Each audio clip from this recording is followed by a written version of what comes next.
Guys, welcome in, welcome out, and welcome back to episode 2 of season 6, Thursday Night Thunder. We've got more people making debuts tonight, so this might be the episode I've been the most excited to ever see, to ever make, to ever be a part of. So, not going to get too deep into everything that's going on here tonight. Going to give you a quick, brief overview. We're going to scroll through the matches just so you can kind of get an idea.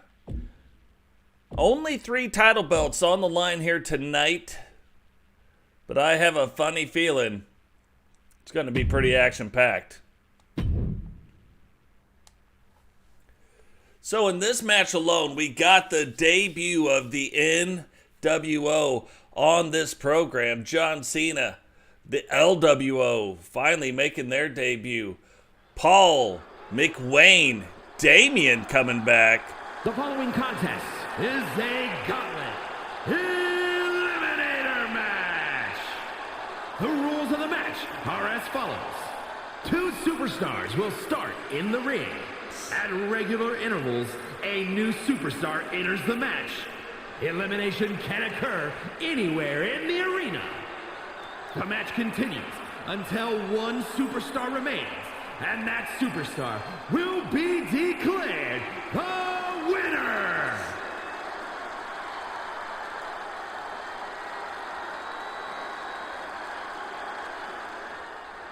So to start off Thursday Night Thunder right away, we already have the Eliminator Gauntlet match going on. Representing the LWO from St. Louis, Missouri, weighing in at 226 pounds, Cecil Davis. So Cecil Davis, a much different look on his mask. Looking like the Hit Squad is going to lean a lot more into the LWO, embrace the LWO a lot more, being led by Angel. If you remember back in Season 5, Rey Mysterio and Eddie Guerrero passed that torch. Will they also start maybe another branch of the LWO here in Season 6? Not really sure. What is going on, Witcher? Welcome to the stream.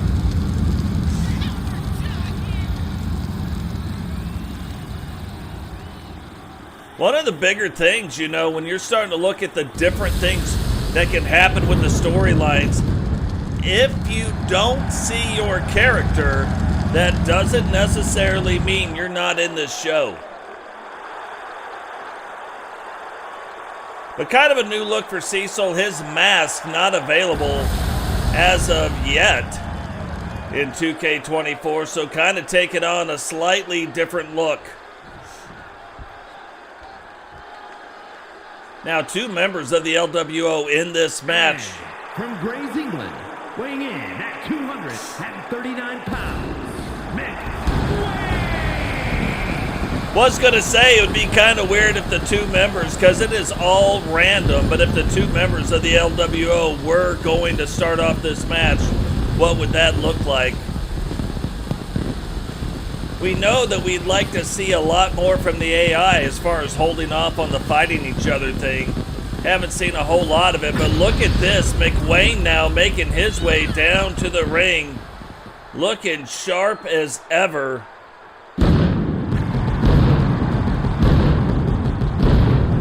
Eric Bischoff stated he wanted to have this match with these competitors, not just for the debuts, not just for the debuts in Season 6.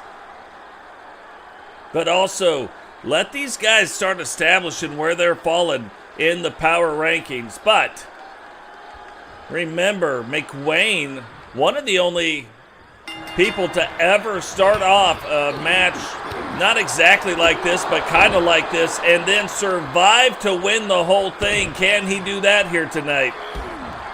This is the first ever 8-man gauntlet elimination match in WCW. So, will that happen tonight? We know at 60-second intervals, people will start making their way back into the ring and making their way down one at a time. One of the interesting things about having it with an 8-man is all 8 competitors will be coming in. So in a matter of 8 minutes, all 8 competitors will be in the ring. So even though you're starting off the match, you just have to survive for that beginning part of it. And right now, McWayne has been dominating this first minute anyway. And look, here we go, right off the bat. Sit down sausage. Goes for the pin. 1, 2. And Cecil kicking out at 2. Now, what is going to happen? Another member of the LWO making his way down to the ring. And this is where you would think that both of these competitors would double team McWayne, and that's what we would love to see the AI do. A little more realism there, but that is not what we're seeing right now. Another thing with the LWO that's kind of interesting. Look at that, throws the stop sign, hits Cecil, now just passing out the missile drop kicks. But these guys starting to look more, and look at this. That is Kempty's finishing move as well. So finishing moves getting passed out here relatively quickly. And I was going to say that typically sets up Cecil's finishing move, the breach. And there it is. Hits him with the breach. 1, 2, 3. And I was like, I don't think McWayne got eliminated, but sure enough, right there, Kempty did. And Cecil takes that musical instrument, the guitar, the old gift fiddle, throws it across, hits McWayne with it, and here they go. That is another version of Cecil's finishing move, and Cecil on quite a roll, so that makes sense. Cecil has been on a roll almost in every single season. And why should it be any different in his debut here? Now here comes Damian's finishing move, the lung blower. He goes, that is the second finisher that has been put on Cecil so far. And somehow Cecil kicks out of it again. Damian can't even believe it. Who is now making their way down to the ring? It is the leader of the NWO 2.0, John Cena.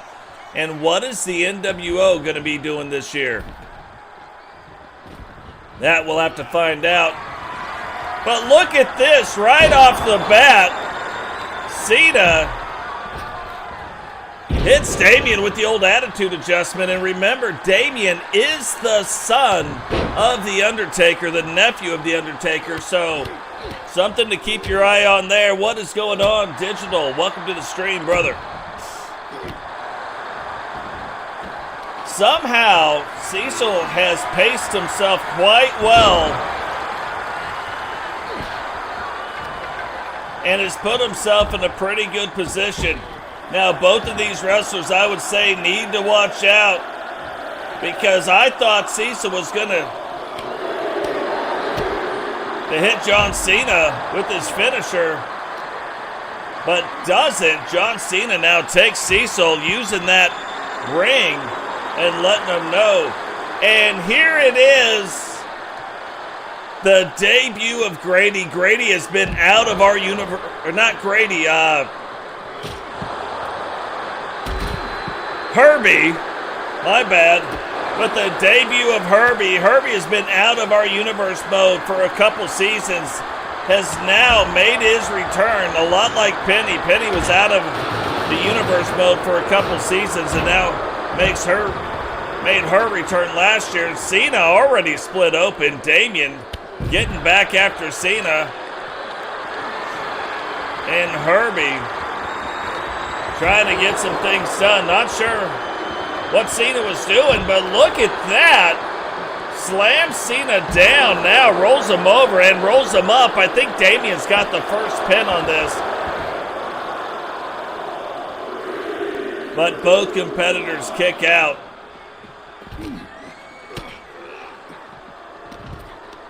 And here he is, our Universal $1 Million Champion, Paul the Thing. That might be it for Damian. We got to watch that. Took quite a long time to get over there and count out the pin, but that also kind of shows you the strength of Damian. Damian taking that power bomb on the outside of the ring. And this is Paul's finishing move. Can he finish off the leader of the NWO, John Cena?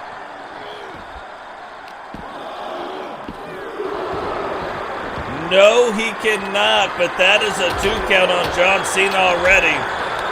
Damian now trying to isolate Cecil on the outside of the ring. Cena starting to bleed a lot more out of the side of his head there.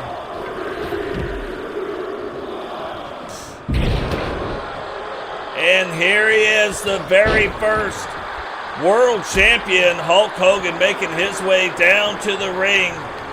When WCW restarted, Hogan ended up winning the championship. Isn't our current world champion holder, that world title should be on the line here tonight. I think Eric Bischoff is still waiting to announce if that is a world title shot or not.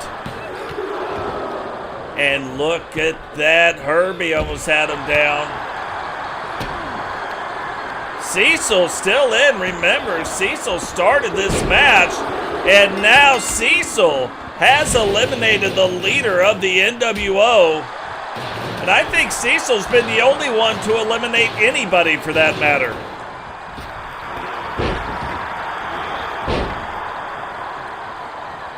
Not sure anybody else has even got an elimination in. Look at Paul, absolutely dominant there on the outside of the ring. And you would think right now that there would be a lot of double teaming going on, but none as of yet. Cecil now trying to set Damian up.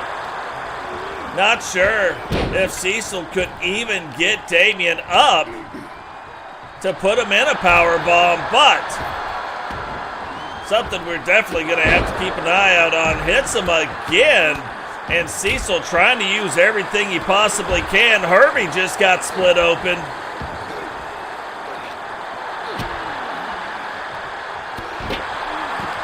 And now Cecil does roll up the leg. 2, 3, and Damian has been eliminated, and again, Cecil is the one doing the eliminating. Look at this. I'm telling you, another level. Grabs the leg. Now, I didn't think he would be able to do it, but grabs the leg anyway. And almost gets Hogan. Kind of caught Hogan riding dirty. Now Paul gets Cecil, and I think Paul is starting to figure out Cecil might be the one to beat there. Look at that. Hogan low blow right onto Herbie's bad place. And the referee must not have saw it from that angle.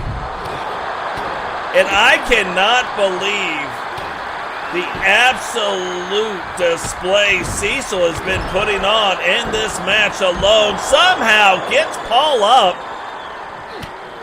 hits him with his finisher, but does not go for the pin here, and sets him up again. If he can get this in, it might do it. He's already proven he can get him up, so he gets him up now, grabs the legs, both of them for that matter. 1, 2, 3, and I don't think anybody else has even got an elimination besides Cecil. That looks a lot like Herbie's finisher, but don't think Herbie saw Cecil sitting right there waiting for him.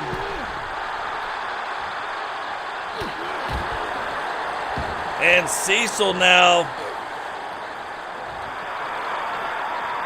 trying to get after Herbie, but then made a fatal error right there. Started playing it up. However, I don't think Hogan saw this coming.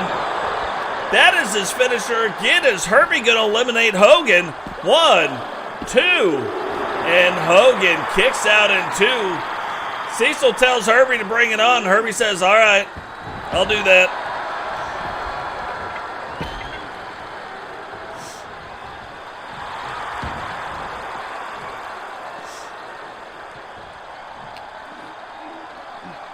Now Cecil gets out, gets after him, but Cecil in a bad spot.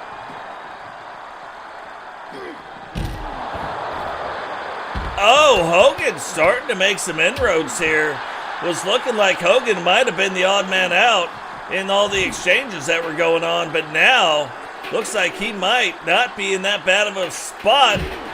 Oh, that is a huge move. Look at this. Cecil don't know where he's getting the energy. Remember, he was number 1 coming into the ring. Hogan just kicked him up onto the announce table. And I think Hogan just got split open. Might want to keep our eye on this. When Hogan gets up, we should be able to see. Looks like he's got some blood starting to run down the side of his head. Cecil gets him, throws him up over there, and I think Cecil might not have thought Herbie was going to recover so fast.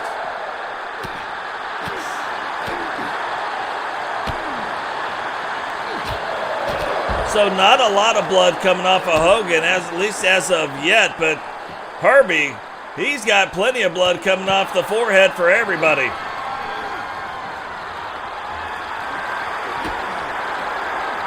Oh, this could be the finisher. Did he get him? Did he get him? Rolls up the leg. The referee right in position this time. And again, Cecil has eliminated Hogan. And still, I don't think anybody else has eliminated anybody else. I think Cecil has done all the eliminating. But all the eliminating in the world does not matter because it is coming down to this very last one. Oh, I thought he would have been further along, but only a 1 count. Tries to get out of the way. Herbie, though, not having it. And a huge DDT, but look at this. Cecil somehow getting to his feet, picks him up, and he might be setting up for it. He is. His finisher is known as the Breach. Can he get Herbie with it? Now has Herbie, gets both of the legs. 1, 2, 3, and I am pretty sure never in the history of this game, in the history of our universe mode,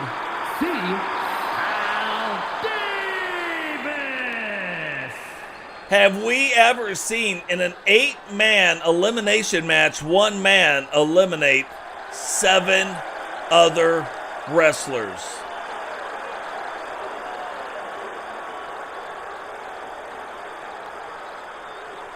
So you want to talk about a way to start off Thursday Thunder. There it is.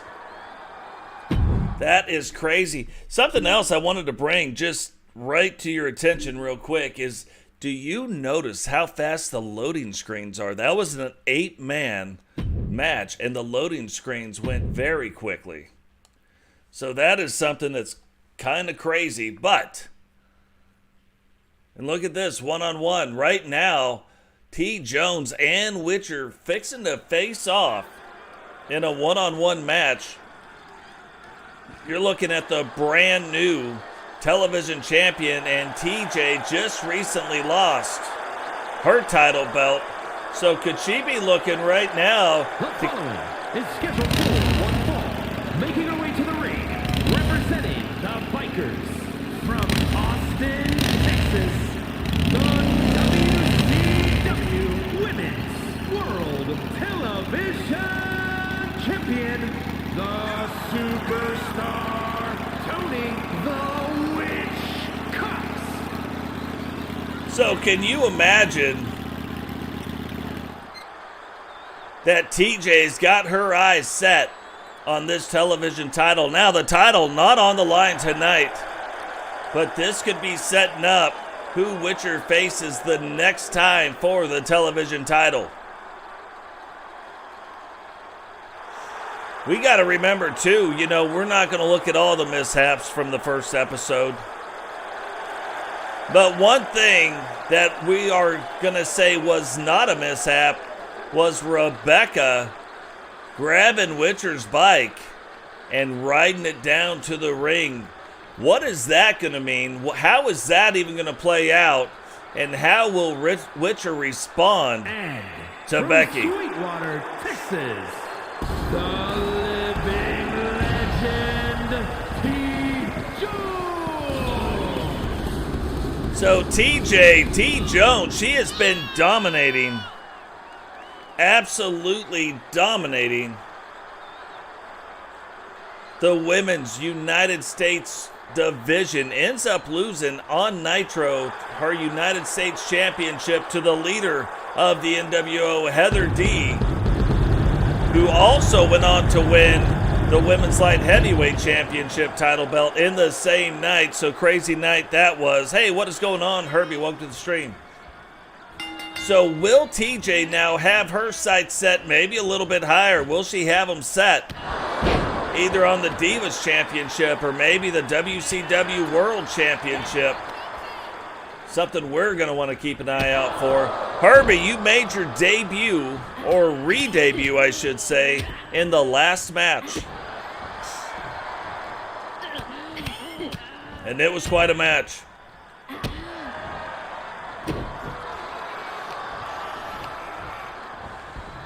Right now, we are on match number 2. Witcher and TJones getting after it. No title belts on the line, but just two of the greater female competitors we've ever had in our Universe Mode getting after it here tonight for the fans of Thunder. Look at this. These two going back and forth, trying to counter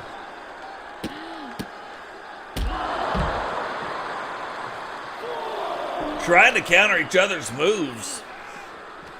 And it's not like these two aren't used to wrestling each other, so very well versed with each other and each other's moves. Will be interesting to see who is going to come out here tonight. And look at that, knee to the face, but rolls up the leg. And TJones kicking out with authority. Guys, while we got a chance, make sure you like the video, share the video, and let everybody know what is going on. Hey, what is going on here? It sounds like Rebecca's music. Remember, Rebecca grabbed her bike the last time. But where is she? Oh, she is behind her. But Witcher sees that coming. And Witcher takes Rebecca, whips her into the ring. Rebecca trying to get out of the ring. TJ just kind of hanging back, trying to recover. And Becky now gets out, but it did do one thing. And that puts TJ back in control of the match. She rolls up the leg, one. And Becky tries to cost Witcher the match right there. I am telling you, Becky has been on another level. She was told that there would not be a bike match in her future. And ever since she was told that, she has taken Witcher's bike and now starting to get involved into Witcher's matches. So what is that going to mean? That we'll have to keep an eye on.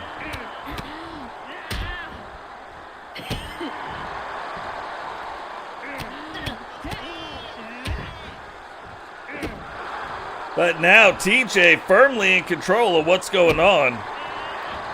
But Witcher now getting back up. And will she be able to get this thing turned back around? Oh, big kick. Second big kick, and immediately goes back after the leg. 1, 2. And TJ kicks out again. Thought she might have reached over for that rope, but just couldn't make it there. Witcher, though, sees her coming, takes that, and that is classic Witcher right there. Big boot taking her over that top rope, down onto the floor. And that's one of those moves there that probably ends up hurting both wrestlers.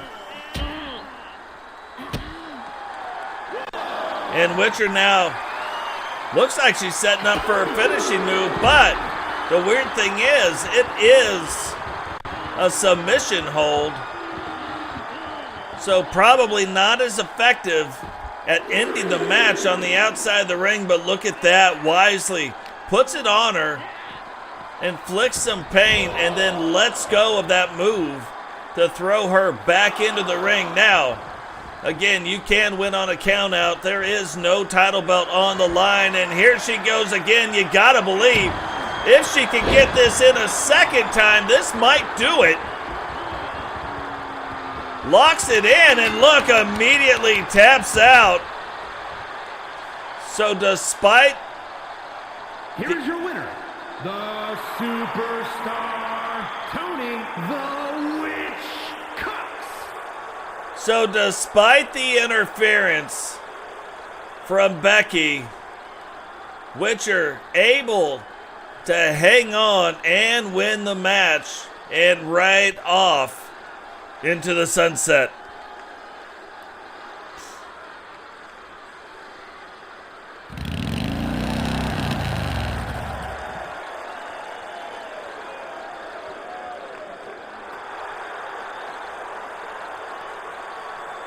So what a crazy match that is.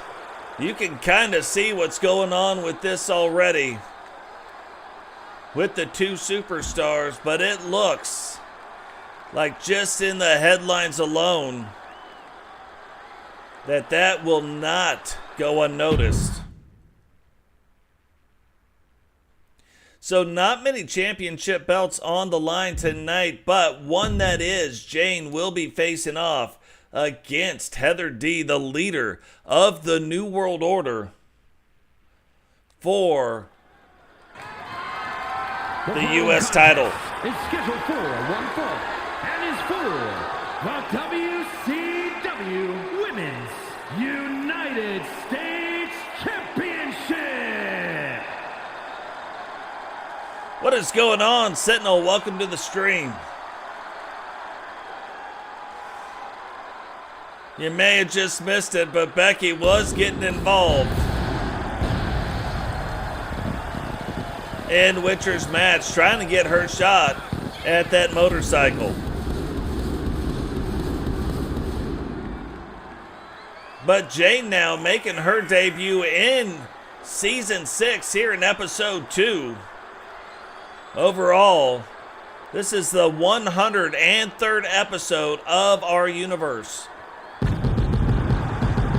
We have seen it go to a lot of places, from TSW to the WWE to most of our superstars breaking off and starting the brand new version of WCW.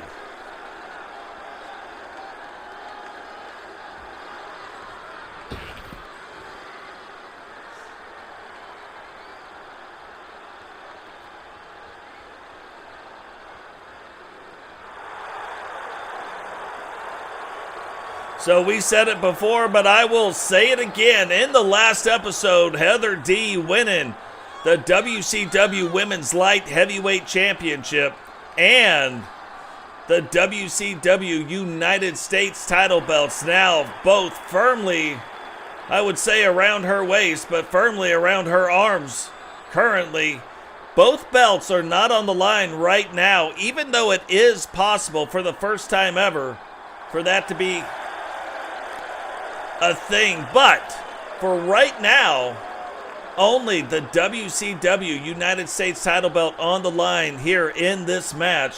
Jane trying to get after it and get that win.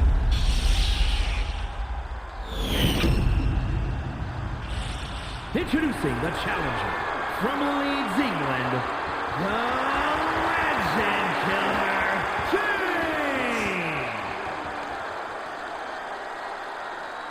And her opponent from Huntsville, Alabama, the WCW Women's United States Champion and the WCW Light Heavyweight Champion, Heather.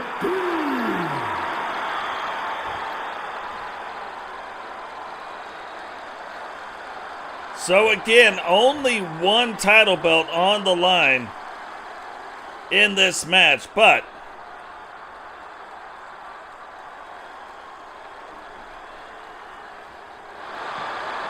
we will have to see how this goes here in the inaugural episode of Thunder in Season 6. So Jane, Heather trying to get out of the way, but Jane getting off to a fast start, putting the boots right to the face. And look at some of these moves, using the ropes to do a handstand, bouncing back off of it, Pele kick right on the top of Heather's scunion. Might not be the sexiest term in a women's match, but I am telling you, it seemed like it was pretty fitting right there.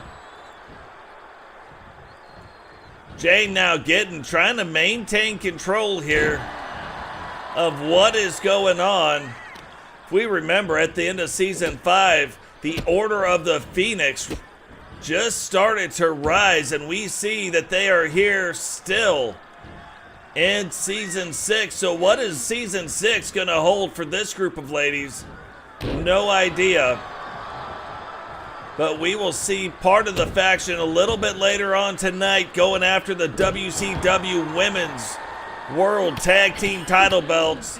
Those will be on the line here tonight.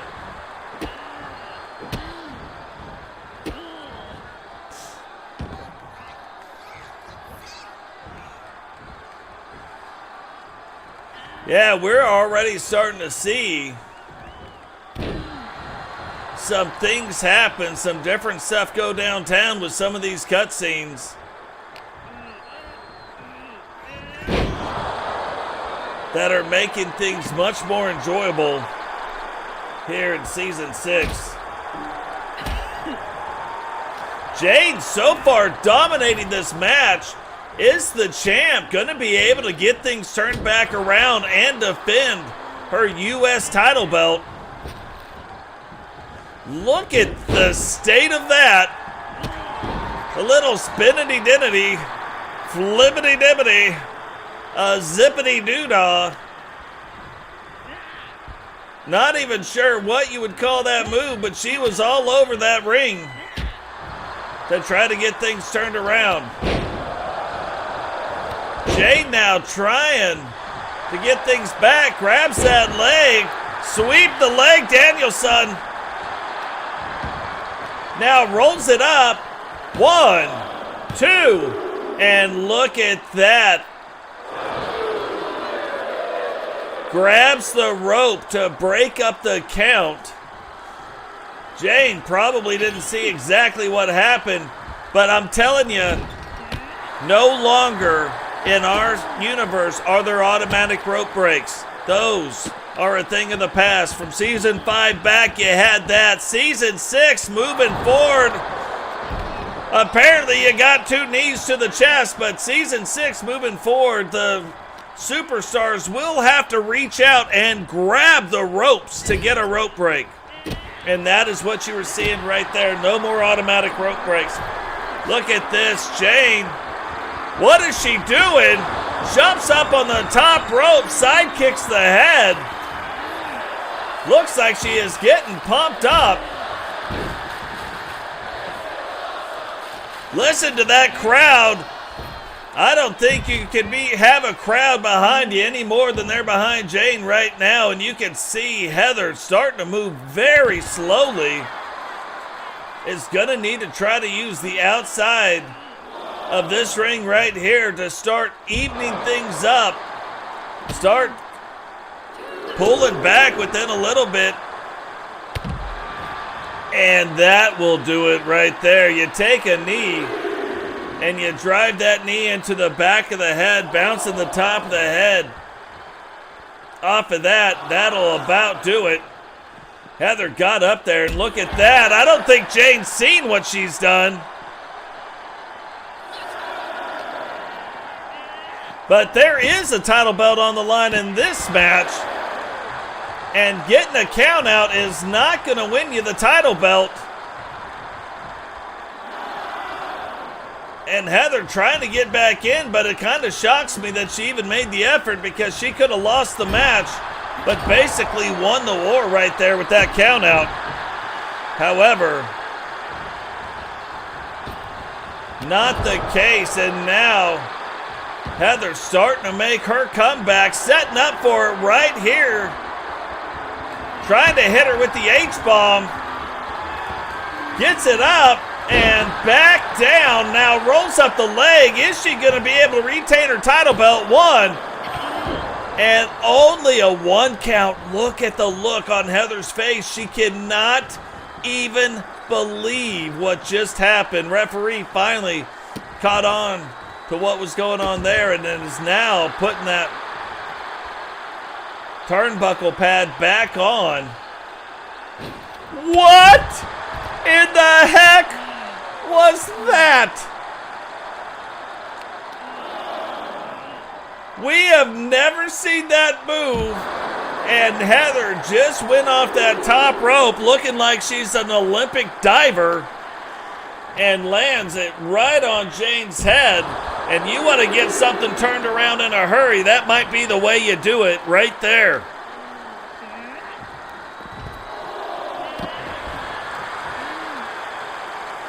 Heather now firmly in control of this match. Leaving Jane on the outside. Referee up to 6, trying to get Jane back on her feet. I think Jane just realized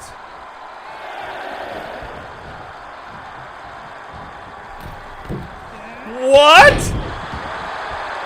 That might do it right there. Didn't even know she had that in the arsenal, but look at this. Jane kicks out again with only a 1 count, and that has got to be disheartening to Heather, to say the least. But is she going to be able to kick out of 2 H-bombs?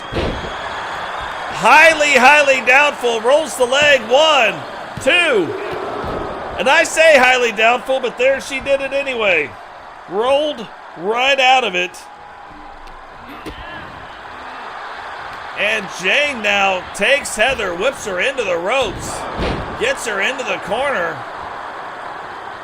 And you probably noticed people trying to escape the ring less. We did turn that down because I think it happens too often. We've still seen it, but not quite as much.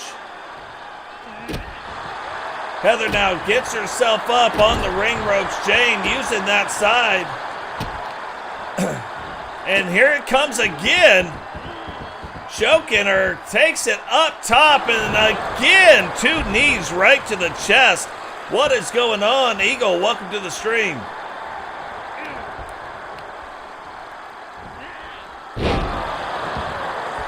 Jane got her up. Now takes it, drops the leg off that rope.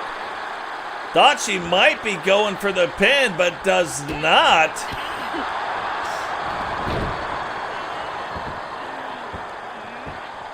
Has her in that kind of headlock, moving her around. Heather finally breaks that part of it up, but Jane taking it now to the top rope.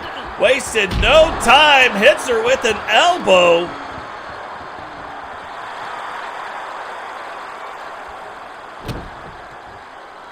And still, don't think she's put her finishing move on her yet, but oh, that would do it. Rolls up her leg. 1, 2. And somehow Heather kicks it out with a 2 count. Thought that might be it, but here we go. We say she hasn't done it, but setting up for it. Last stance of Mary Jane, but look at this. Heather knows If she lands this, she will lose that title belt and fights through it, reverses it back around, and this is how she won one of the title belts already.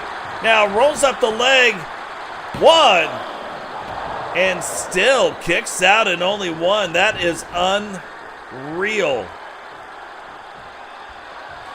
Heather's got to be thinking, what is it going to take to win this match? Look at this. Jane turns it around. And back and forth they go. Where they stop, I don't think anybody knows at this point. Like, this is crazy. This might be the female women's match of the year going on. Heather D, Jane, neither one of them giving up. Neither one of them letting the other one know just how much pain they might be in. Heather takes it off that rope. Now wrenching back on the arm. And setting up for it. Can she get in the third H-bomb? If she does, will it be over? No! Look at this again! Jane fights through that H-bomb and stops Heather from completing it. But 1, 2, 3, and Jane is your brand new Women's U.S. Champion. Here is your winner, and new WCW Women's United States Champion, the Legend Killer, Jane. Well, I'm telling you right now, they do not call her the Legend Killer for no reason, apparently. Heather making herself a legend in the WCW promotion by winning 2 title belts in 2 separate matches for the first time ever. In the last episode, Jane now coming up and taking one of those title belts from her. So crazy, crazy match. Now we are going to see the debut of the NWO here in Season 6 and tag team title belts on the line. It's also kind of funny. We're getting our first look here at Tekrin as well, as she walks the boys down to defend their championship title belts.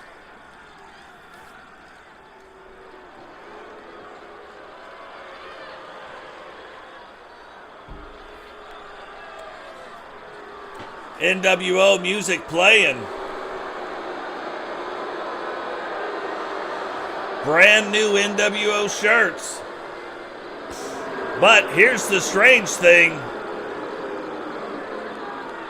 There should be another guy right there. And he's missing. So weird. That is a weird glitch to have, but hopefully that'll work itself out. Right now, it looks like Braun Breaker is the only one down in the ring, but look at that. Just fist bumped his boy. Although nobody's there.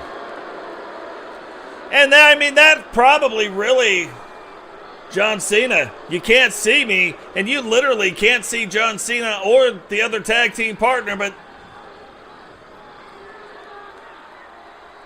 and it would be also very strange. It looks like the managers are backwards. And here we go. Same thing with the Maniacs. Let's go! Let's go! Not exactly sure what is going on with that, but if you look at the title belts very cool looking. Did a little change up this time. And so while they're basically the same, they are very, very different. Camera right now, you can't see them either. Like, nobody can see anybody. And I have a funny feeling the managers are going to be on the wrong sides of the ring. And they are.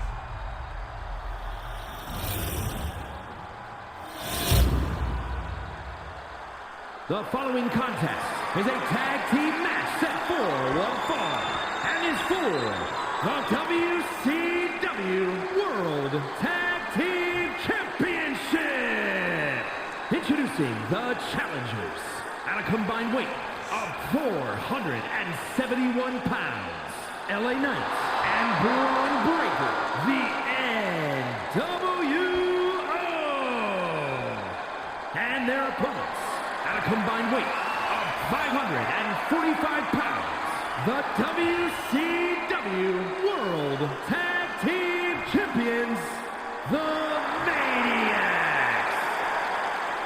These belts have got to be some of my favorite belts that we have ever created as well. Like, just when you're talking about creating some nostalgic belts and then taking them and making them a little more modern, that's what just happened here. Love them. Love how the belts look here in 2K24. But those title belts right now will be on the line.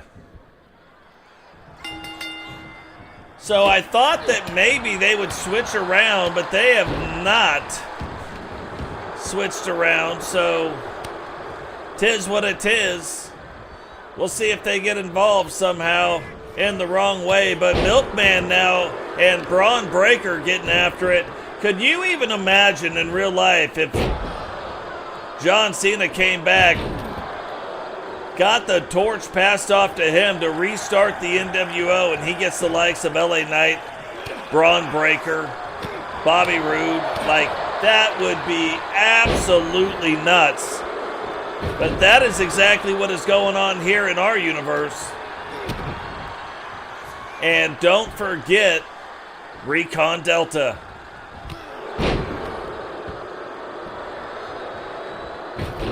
Thought we might have got to see Recon Delta tonight. Not sure we will. But regardless of that, Braun Breaker and LA Knight are going to have their hands full. The Maniacs have been dominating. Absolutely dominating the tag team division. The only real loss that they've had in Season 5 was to the Walters brothers. They have staved off the LWO. They have got their title belts back from the Walters brothers. And now putting those belts on the line against the New World Order.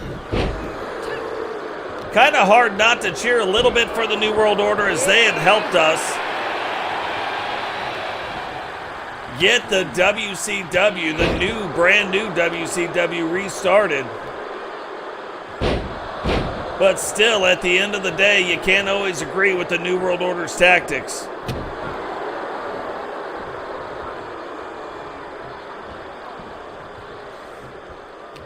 Fighting against the right guys, though. The Maniacs also don't really care about the rules, so not too bad in that case. But LA Knight, you'd think that they would want to get the action more over in their ring. Oh! Thought he might have been setting up for it. But hit jump with that move, and the NWO has been dominating this match for the most part.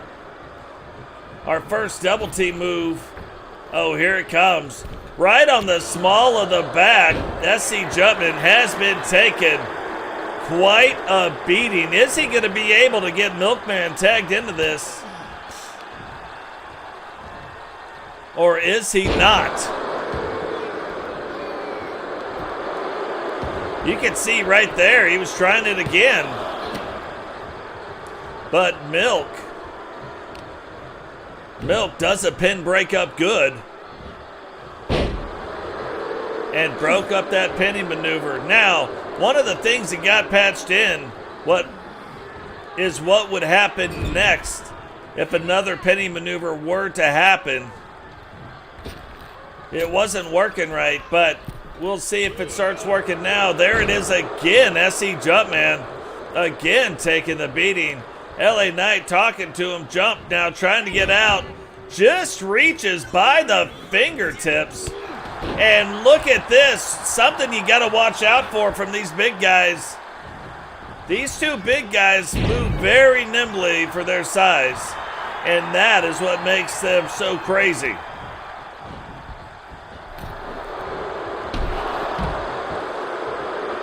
Look at that, though. The pro LA Knight probably has the most experience in the ring right now. Uses that experience to turn some things around. But Milkman quickly back into the ring, catching Braun Breaker off guard. And Braun Breaker gets that turned back around. And gets him with one of the near side cradle pinning maneuvers. They like to call it a schoolboy, but that was less of a schoolboy and more of a near side cradle. It's that Roman Greco wrestling talk for you. Look at SC Jumpman. Even though earlier in this match he took quite the beating, he is now passing out the punishment, dishing out the pain, and quickly in and out. That gives Milkman a quick breather. But Breaker trying to get it turned back around, whips him into the corner.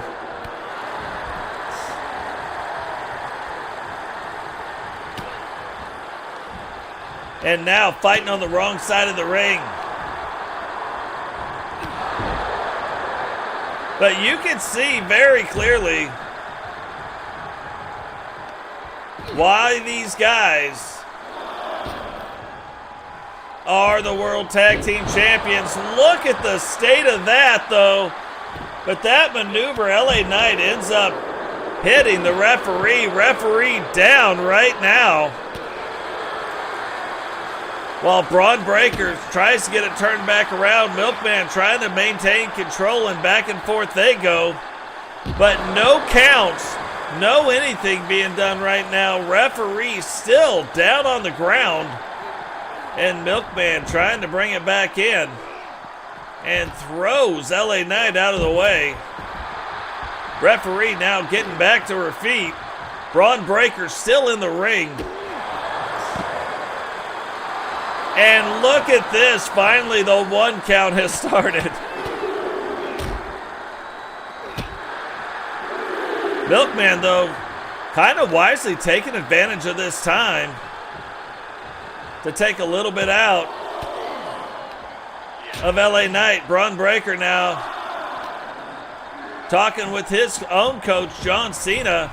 And Cena's like, hey, you should be going after the other guy. Look at that big shoulder block, big shoulder breaker. Breaker 1-9. And Breaker brings Milk into the corner. LA Knight now about to get a chance to exact a little bit of revenge. What is this? Little football maneuver there. And now LA Knight stays on the offense, whipping Milk into the corner, or into the ropes.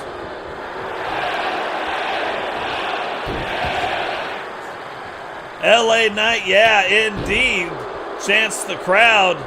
Milk, though, trying to get back to his feet. SC Jumpman took a big right hook. And SC Jumpman is the only wrestler that we have that wears sunglasses in the ring. But look, even after that crazy move, you have LA Knight who jumps out, not even a 1 count. Looked like Jump there was gonna put him kind of in a bear hug and wrench on that lower back a little bit, but instead does not and slams him down. Referee now she's being a lot more cognizant of what these guys are doing. Probably didn't realize the big guys had those kind of moves. But calls the legal tag, and there we go, flying shoulder block. And now Milk gets him up. That is his finisher. Rolls up the leg. 1. And Braun Breaker breaks it up. Wasn't sure if he's going to get in, but look at this. One good finisher deserves another, but LA Knight breaks that up.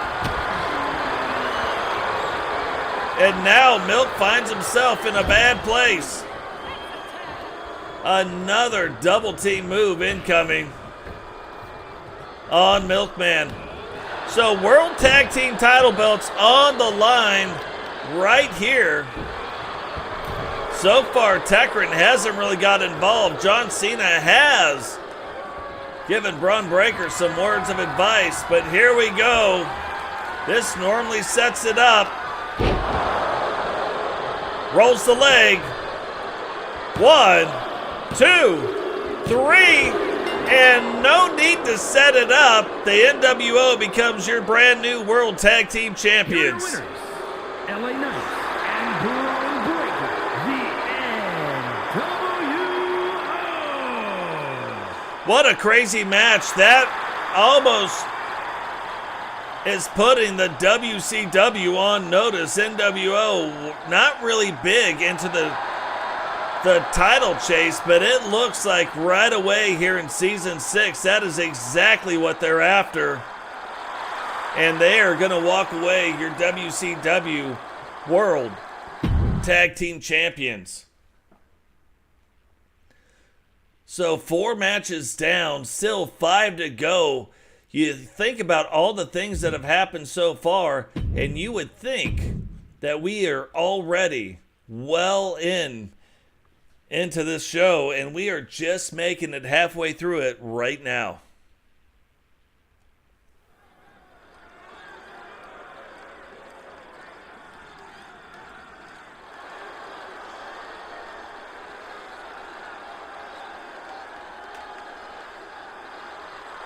The following is scheduled for one fall, making her way to the ring from Death Valley, Miss Nightmare. The brand new look of Miss Nightmare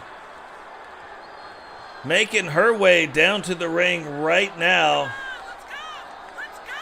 and making her debut into season 6.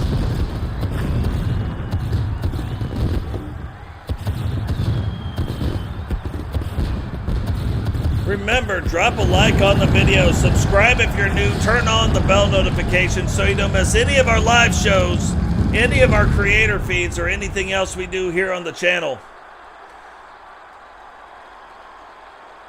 Memberships also available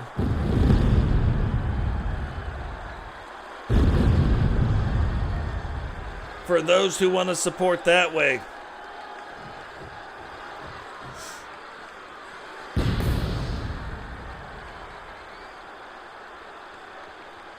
And from Manchester, England, Lady Rock.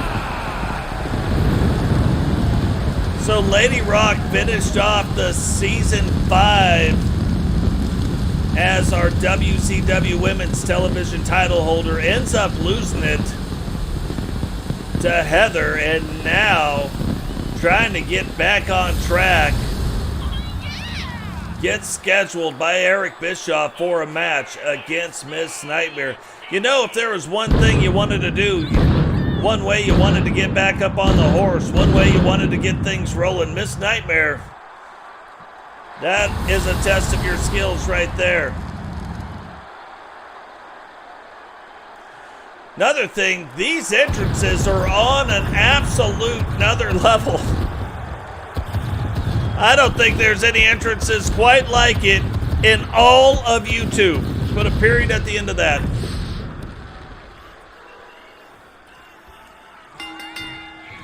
So here we go. Lady Rock and Miss Nightmare getting after it. Which one of these two competitors are going to gain some momentum and launch into whatever title belts they are trying to get after?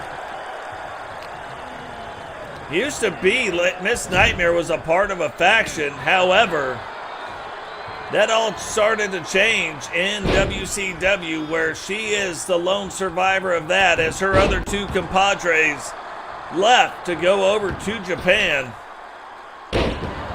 Look at that split leg spinning corkscrew right down on the top of Miss Nightmare. Miss Nightmare probably was like, what blur was that just went flying by?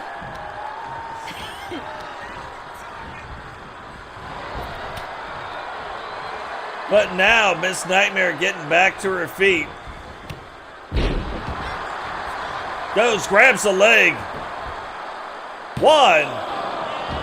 And only a 1 count. Look at the authority in which Lady Rock kicked out of that.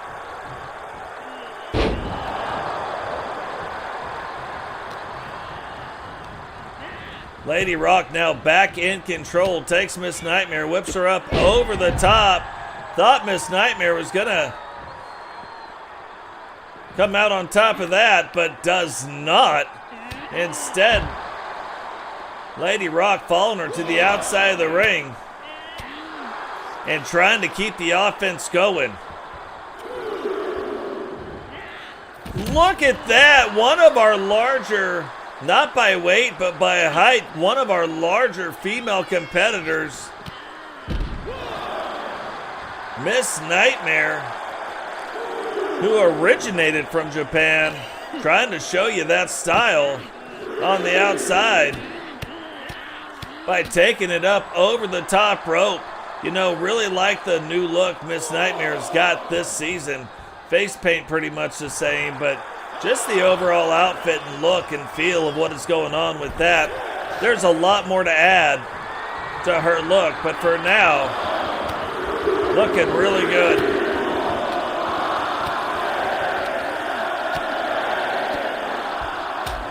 And that is a lot of punishment. What is going on here?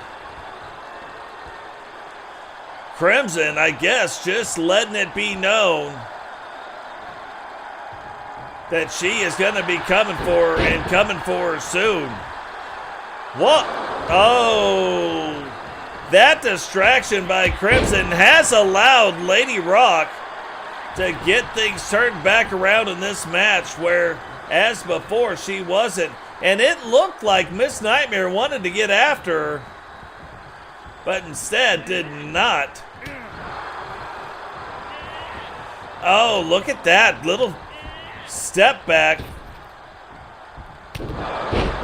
Lady Rock ends up missing that kick, but still has the wherewithal to whip her into the ropes and stay in control. Now Lady Rock taking it up to the top rope. Miss Nightmare starting to get back to her feet. Not sure she's going to see this, but look at that. Thought that might have been a little pinning combination coming. But that was not the case. And you can see how long this match is starting to take a toll. Like right where her fist was, that paint starting to wear off Miss Nightmare's face.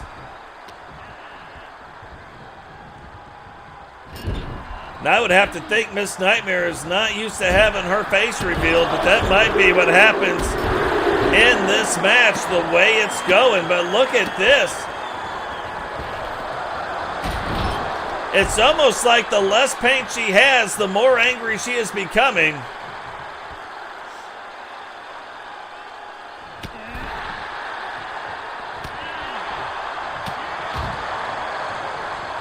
And Lady Rock trying to stay on her feet, but remember, I didn't think she could do it, but we have seen her go right over the top. Now goes, rolls up the leg, 1, and still only a 1 count, and Miss Nightmare cannot believe what is going on here.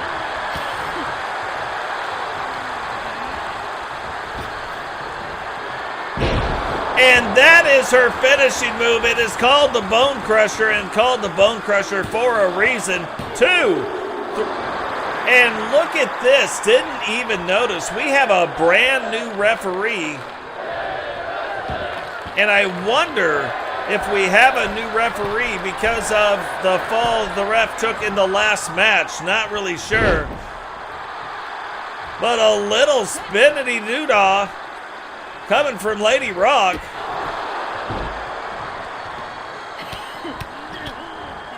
And Miss Nightmare trying to cover up, trying to protect herself, but Lady Rock now, she's having none of it, and both of these ladies are getting after it right now. I think they can both sense the win. They can both sense the loss as well and know that whatever's about to happen probably needs to happen sooner rather than later. Not sure how much gas either one of them possibly has left in the tank.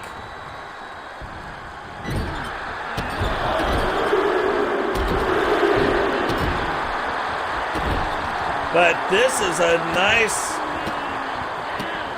set of moves right here. And again, just devastating. Up top goes Moonsault. Thought she would go for the pin, but Lady Rock getting back to her feet. Probably faster than Miss Nightmare even expected.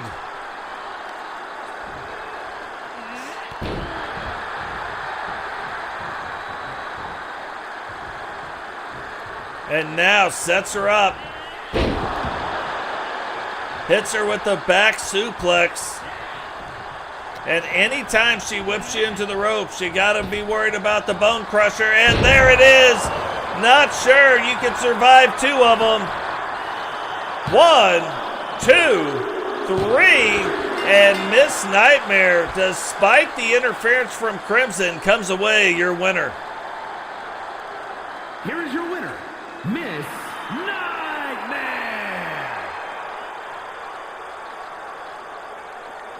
Miss Nightmare looking rough right there. Most of the face paint taken off of her face, almost revealing her face for the very first time. But regardless of that, she is the winner. So Crimson and Miss Nightmare now rivals. What is that going to mean? We're going to have to wait and see.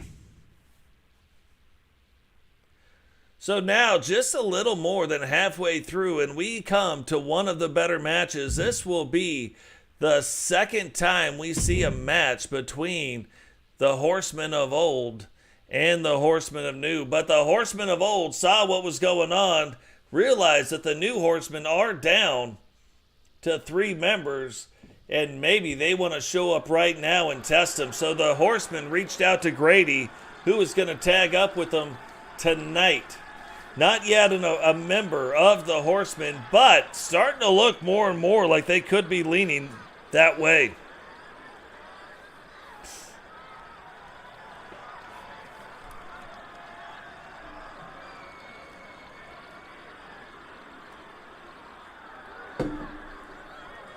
We are etching closer and closer to that 1,000 subscriber goal. We are adding about 5 to 10 subscribers a day, so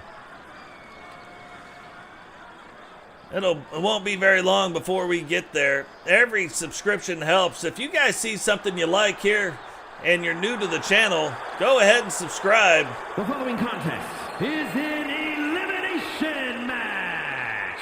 Introducing first, at a combined weight of 714 pounds, the 4 Horsemen.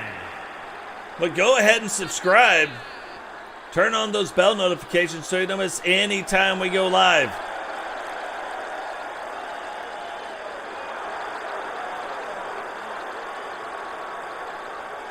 But Ric Flair, Arn Anderson, Dean Malenko, Chris Benoit getting ready to face off against the 4 Horsemen 2.0.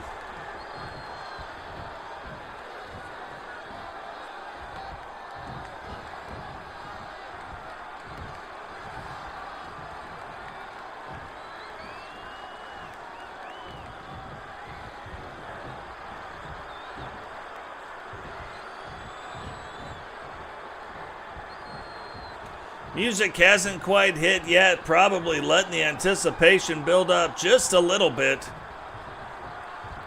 But this should be quite a match.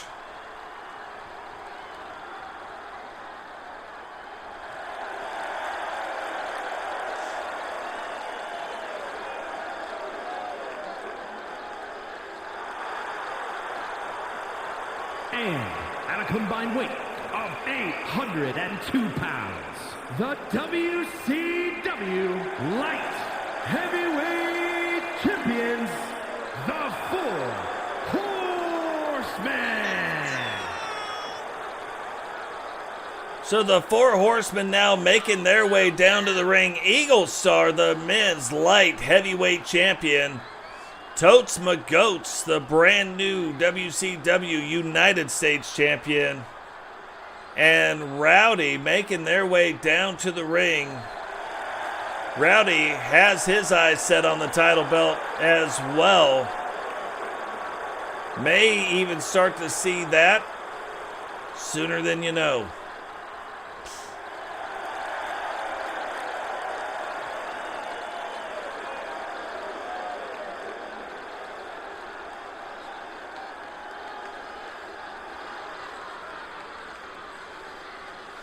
But this should be quite a match. The new Horseman, the Horseman 2.0 version, coming out on top the last time these two factions met. However, the last time they met, Totes was in the position Grady was in.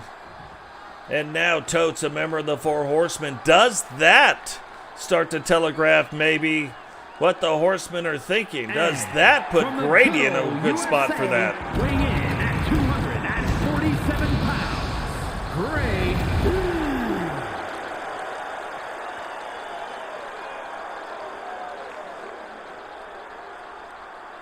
So I know for a fact the Horsemen don't ask you to wrestle with them, and they don't take that lightly. Only certain people get asked to wrestle with them. So this could be something where maybe they're taking a harder look at Grady than we even thought they were doing.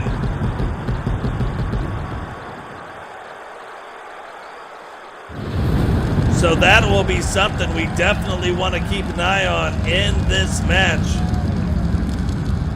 How does Grady do teaming up with the Horsemen here tonight?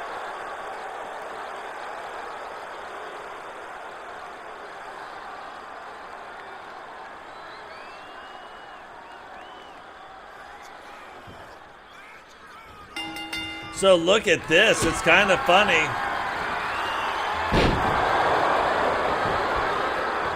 You have Dean Malenko and Eagle Star kind of matching up right off the bat. And immediately Totes gets in there, getting the save. Although, pretty safe to say Eagle probably didn't need saving at that point. Our original referee back in the mat, or back in the ring for this match.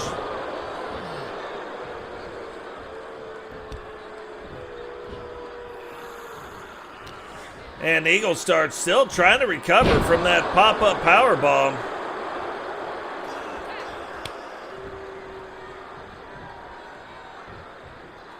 Kind of weird though to see him still on the ground. Look at that. I mean, almost immediately gets the crossface put on him too. So far, Eagle has had 2 finishers put on him, has survived them both to this point. Grady and Dean Malenko getting after it outside the ring. And look at that, Rowdy running down. Hits him with the clothesline, and already Eagle out of the game. Not really sure why Rowdy didn't break that up, but Rowdy did not break it up.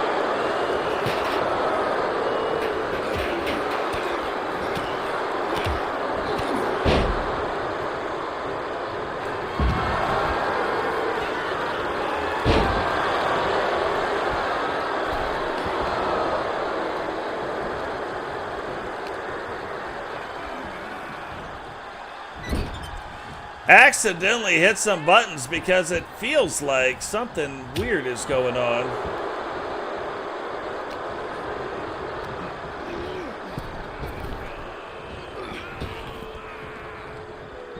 There we go, all I wanted to do.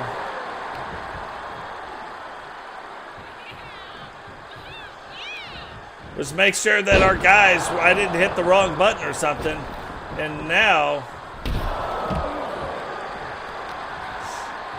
I'm in free mode. That's not what I want to be in.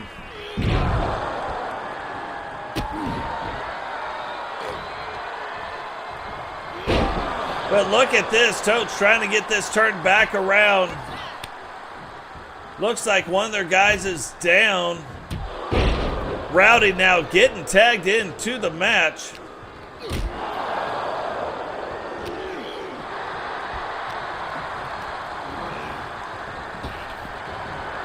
And there's Rowdy's finisher. Rolls up the leg, one, and only a 1 count.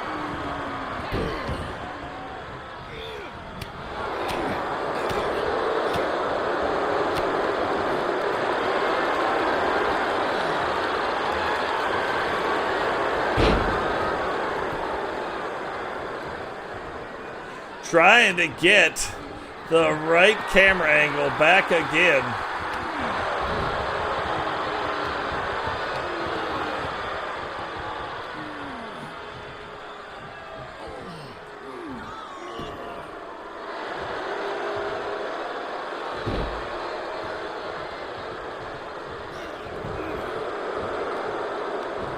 Don't know what I'm doing.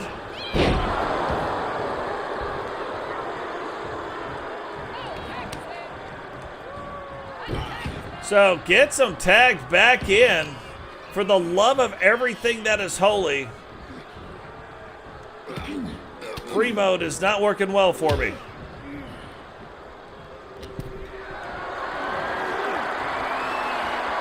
So we're just going to have to control this a little bit. Or do this. Timeout.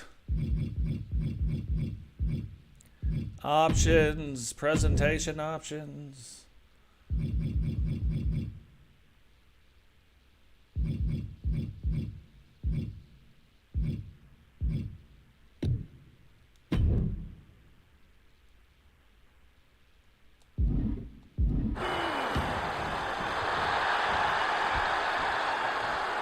Yeah, sorry guys, I don't understand what is going on. Presentation. That's, we said on.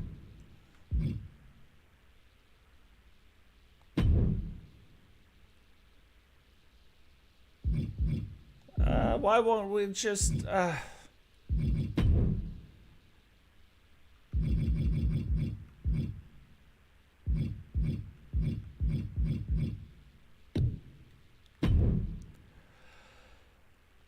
Don't know.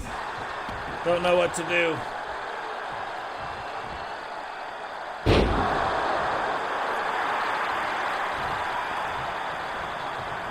I'm trying to hit all the buttons to make it just go back to where it was.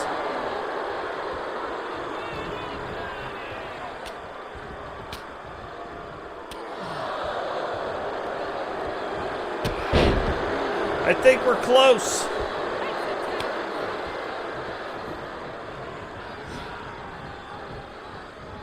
Oh, I think we did it. We're back. But Arn Anderson is setting up on Totes right here.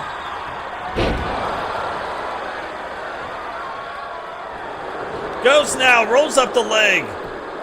1, 2. And the weirdest thing is, I don't understand why the breakups aren't happening at all. And look at that. That is one of the first times we have ever seen it done the right way. That's allowing Totes to get back to his feet. Gets back to his feet, but doesn't matter. Arn Anderson all over it, the original enforcer for the Horseman.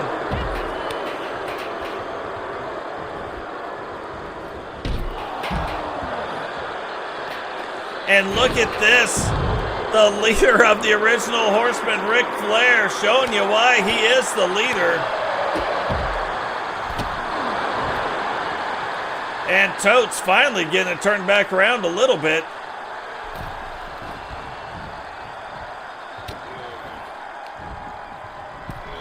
A tag must have been made, and now Ric Flair and Totes McGoat's getting after it.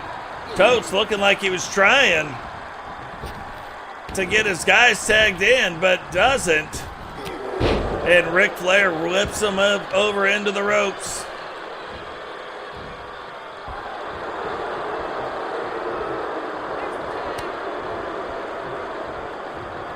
Dean Malenko, the one who originally started this match, tagged back in by Ric Flair.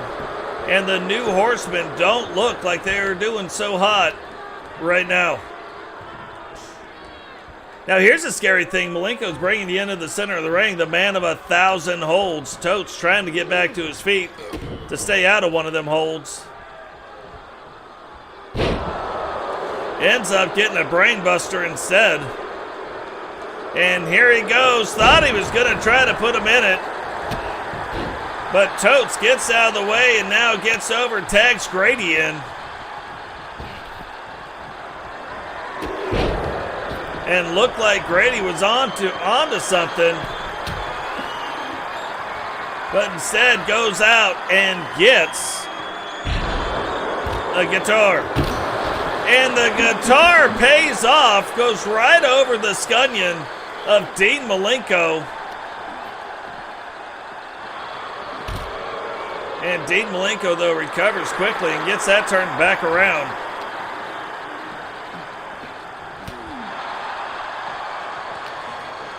So this is one of the more interesting things right here. Grady looking like he's holding his own right there, and you would almost think, in the grand scheme of things, Grady would kind of be taking on the role of Chris Benoit.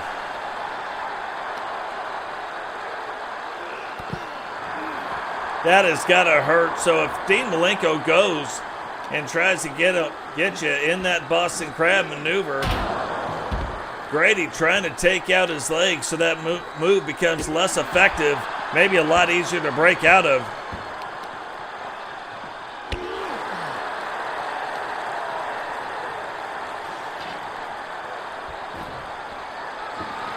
Grady now going over right in front of Ric Flair. Goes and gets a trash can.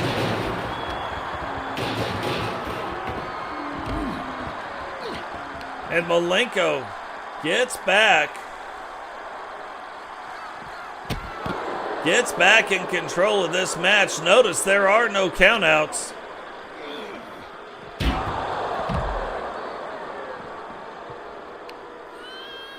There are no countouts, and Malenko continues the punishment on the outside of the ring. Now, it had looked like for a little while like Grady was kind of getting things turned around with that. But then Malenko getting back in control of it, so I was going to say, wisely makes his way back into the ring, but look at this. Immediately goes after Benoit.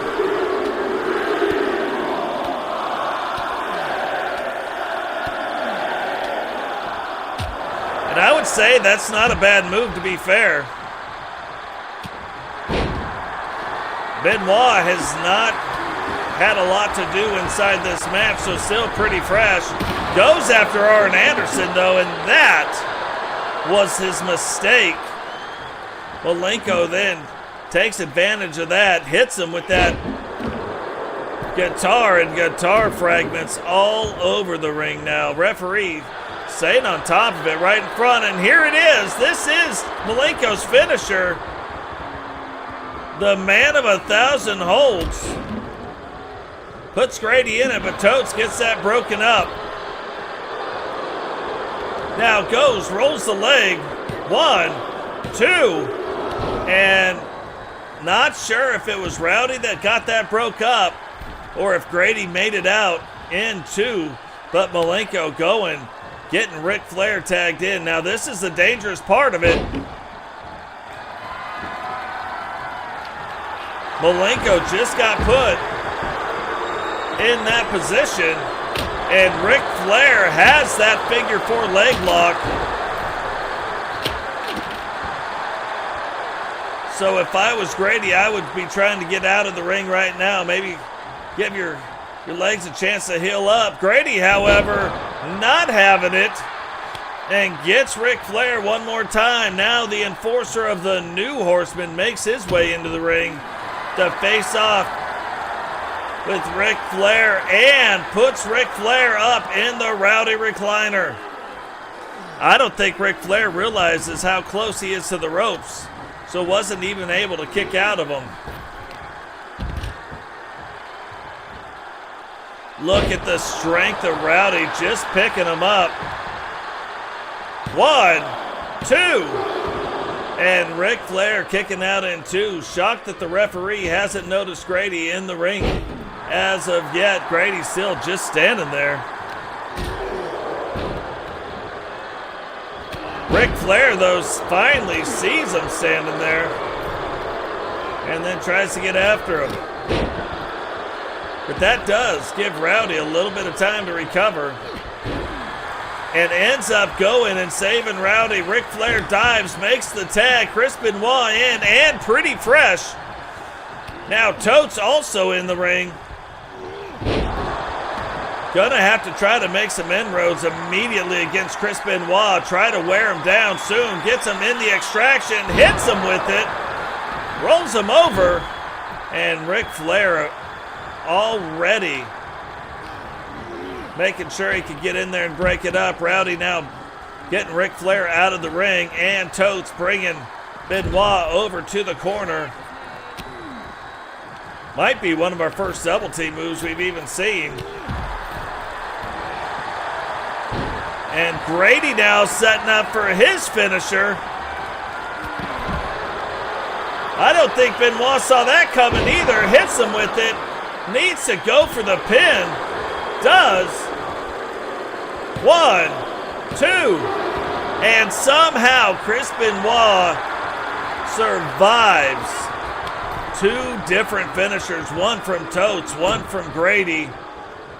And so now I wouldn't say Chris Benoit is all that fresh in this ring anymore.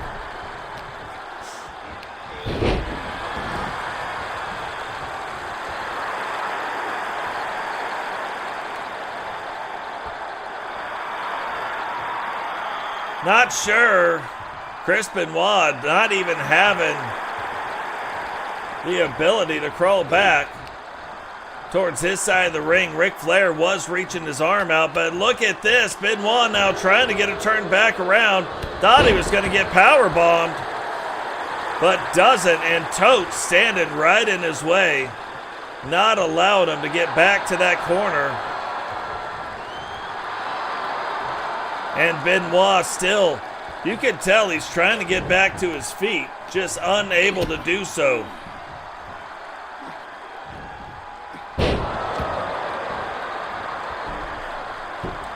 I'm actually a little shocked that Benoit hasn't been knocked out yet with all the moves that have happened. Totes now goes, gets Rowdy. Is Rowdy going to put him in the Rowdy, Bowdy? Looks like he's trying to set him up to do just that. Look at the pure strength of Rowdy.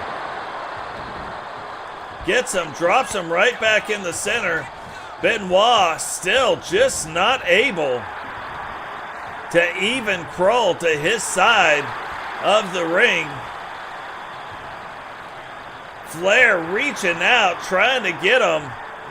And Totes playing it up to the crowd maybe a little bit too much. Gets put in that corner.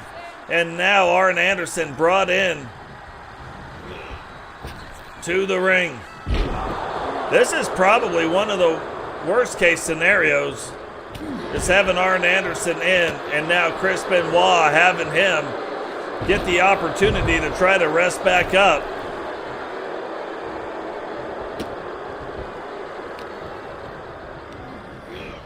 Arn Anderson now gets Totes, whips him into the corner, goes, rolls up the leg. Can Totes reach the rope? And there's been some mistakes made on the new Horseman side. Like that should have immediately got in to break that up, but nobody was there to break it up. And now the Horsemen are down. The new Horsemen, I should say, are down to 2 members. Arn Anderson rolling up the leg of Rowdy. 1, 2. And Rowdy now kicking out in 2.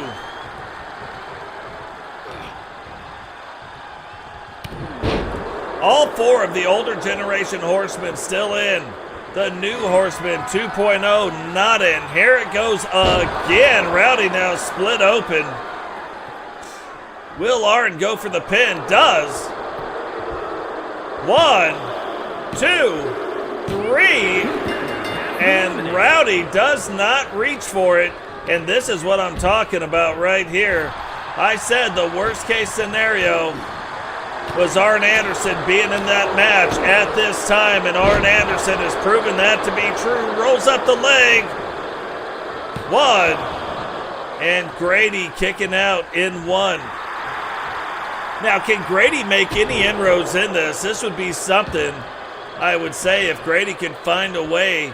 Can he eliminate any of the older members of the Horsemen?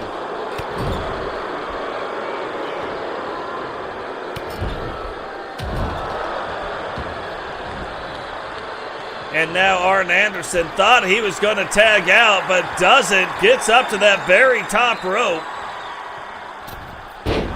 And hits Grady with that overhead forearm.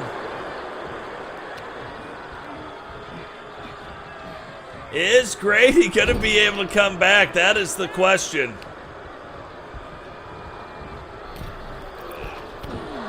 Chris Benoit back in, and honestly, this is Grady's best chance if there was ever going to be one. Chris Benoit was at one point one of the fresher members of the group, the older Horsemen. However, he isn't right now. And Benoit wisely in and out. You can see, you didn't think that maybe these guys would be able to work together as good as they've been doing. But to this point, they have done very well working together.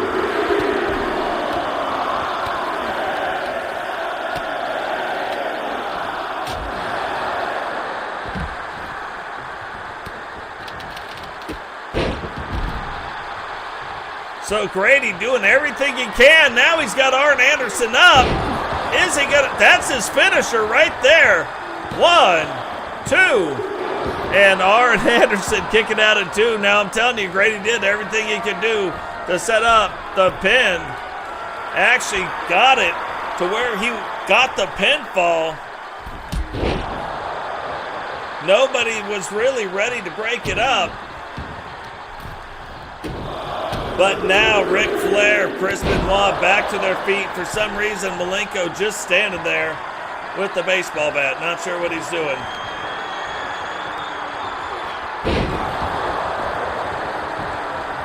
Hits him again. But look at that. Benoit there. Oh, both of them duck. One ducks the other one. And Grady is in a good position, to be fair. If he keeps his eye on the prize, is in a really good position to maybe get a couple pins here.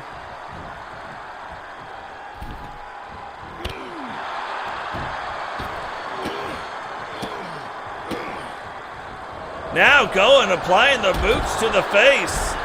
Arn Anderson on the ground. Is he going to go for the pin? No, going to go and hit him again with his another finisher. But he does it further away. And look at this. Grady eliminate. Oh, no. Ric Flair. Gonna put the figure 4 on him.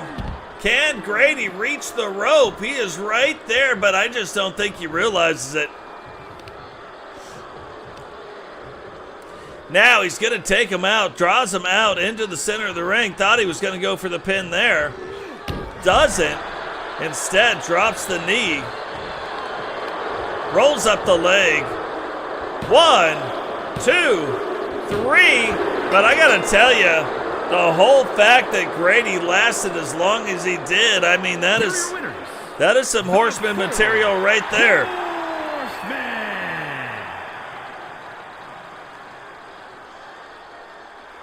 So the original Horseman riding back into WCW, making their presence known. Are they going to stick around for a while? That'll be something we definitely have to keep an eye on. But that is kind of some big time stuff right there. So down to our final 3 matches of the evening. Again, just because you don't see yourself doesn't mean you're not in the program tonight. Ain't no telling what could happen, but what is going to happen right now is the women's WCW World Tag Team titles are on the line.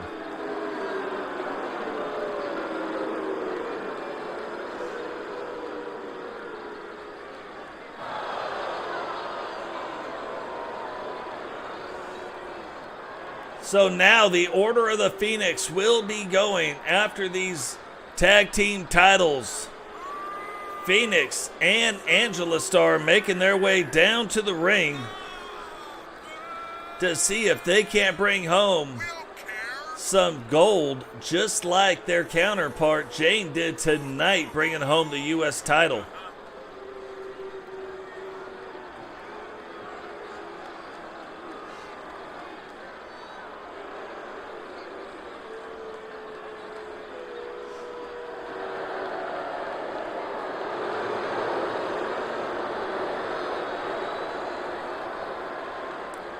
So first time we're going to get to see these two, and the first time we get to see the women's tag team championships, and it will be on the line.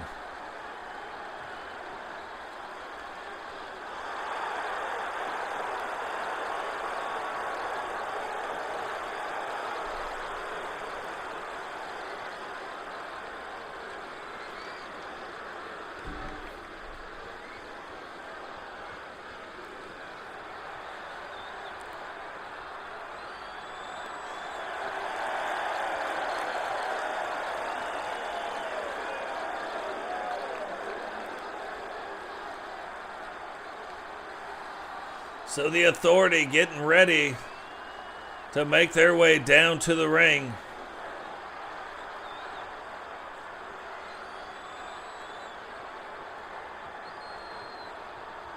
Letting the anticipation build. Getting our first glimpse at the Women's World Tag Team Champions.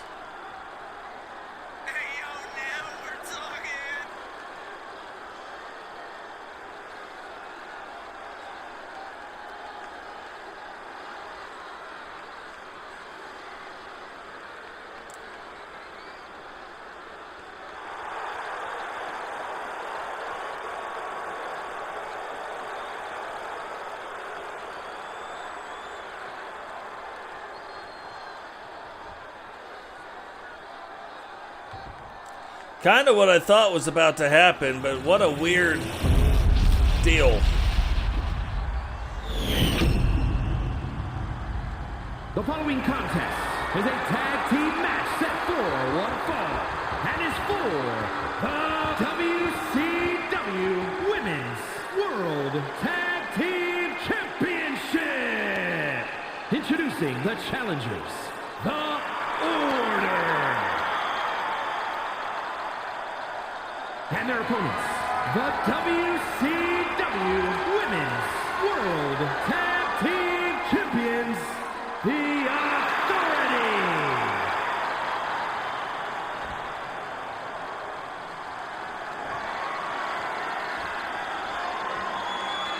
So very similar-esque belts, but definitely different from the men's tag team titles. Like these tag team title belts a lot more than I did in season 5. But here we go, the Order of the Phoenix taking on the Authority for the WCW Women's World Tag Team titles.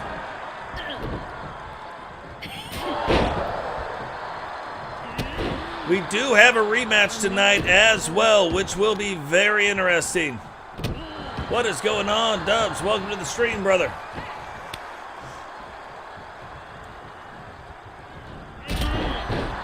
Getting to see some new things here tonight. A lot of new wrestlers, new title belts, and some storylines getting progressed. A lot of things developing and becoming very, very interesting. So we will just have to see what happens with some of that. But look at this. Victoria Van Diver off to a great start against Phoenix. Angela Starr still waiting on the outside right there. What is this move? That is not got to feel good. But Phoenix quickly trying to get out of it now, picking her up and flipping her over. Looks like she's trying to get Angela tagged into this match so she can take a breather. Angela now getting into the match. Remember, at one point, Angela became the SmackDown Women's Champion. Also a member of the Four Horsewomen before they broke up, and her and Jane joined Phoenix and Mimi to form the Order of the Phoenix. Judge Julie Justice, who is on the outside of the ring right now,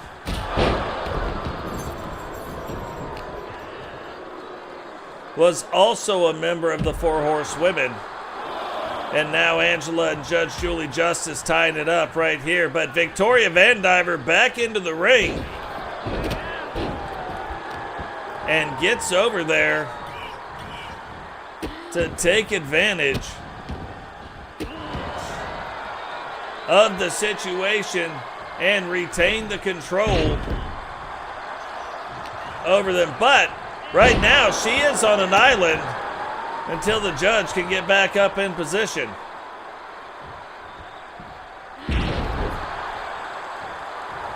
So that's the other thing. You look at Judge Julie Justice and you look at Victoria Van Diver. Victoria Van Diver's finishing move really relies on her height. And because of the height that she can lift you up and then bring you back down, that's where the effectiveness of the move comes in. The judge, very disciplined. Probably the reason why this tag team is now referred to as the Authority.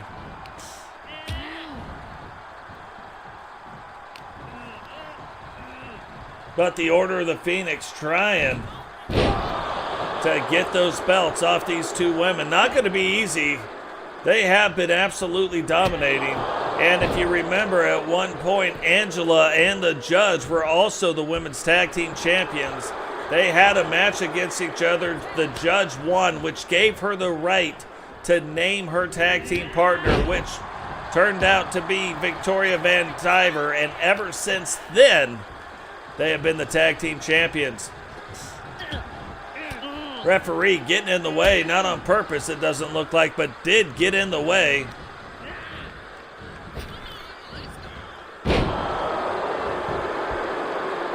One. And if you look at that, Phoenix, very sneaky.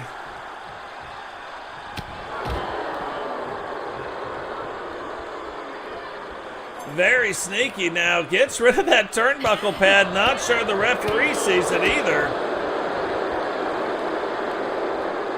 And Phoenix now starting to make a dent in what's going on. Now goes over, gets Angela Starr tagged back into this match. And remember, again, we've talked about it, but her and the Judge were Four Horsewomen together and were the World Tag Champions. They never lost the belt, but when the Four Horsewomen broke up, they went their separate ways. And now are facing off in the ring, trying to defend or bring home the tag team gold.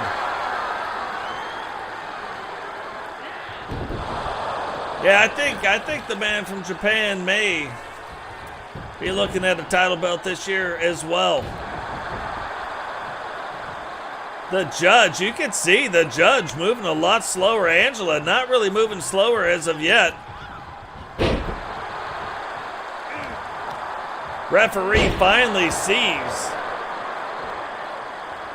what's going on over in that corner and starts putting back that turnbuckle pad. Nobody had gotten thrown in there as of yet. Big double team move right there. The Judge back in after getting the tag from Victoria.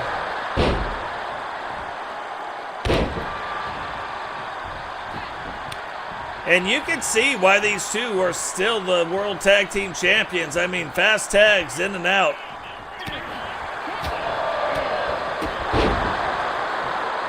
And absolutely dominating the match. Now she's going, getting up to the top. Angela trying to get the tag in, does. And you got to think, if she hadn't got that tag in, bad things were getting ready to happen. Victoria Van Diver had already gone up to the top rope and was getting ready to do something bad.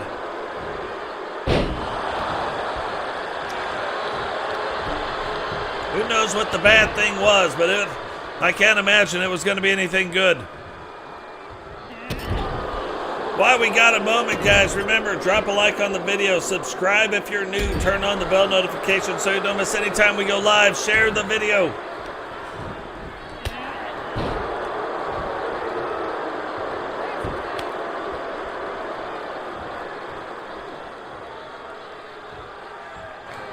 And now look at this, Angela Starr getting set up. Is this gonna do it? Are we gonna have some brand new women's tag champs? Rolls up the leg. 1, 2, and almost a 3 count right there, but that was like 2 3/4.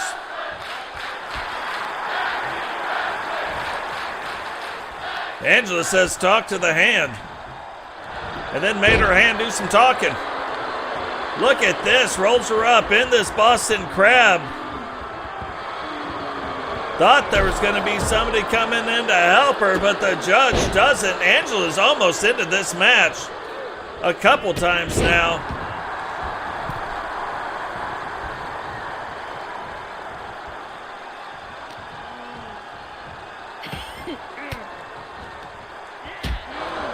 And now fighting back through it, the Judge back up in her corner. And I was going to say, this is probably going to get a tag. Now, as the match going on, the Order of the Phoenix starting to work better and better and better together. Phoenix now going up to the top. Goes, drops the elbow on her. Thought she might have even gone for a pin, but doesn't. That's what she does. Hits her with the elbow and immediately gets Angela tagged back in. Angela again going for the pin. 1, 2.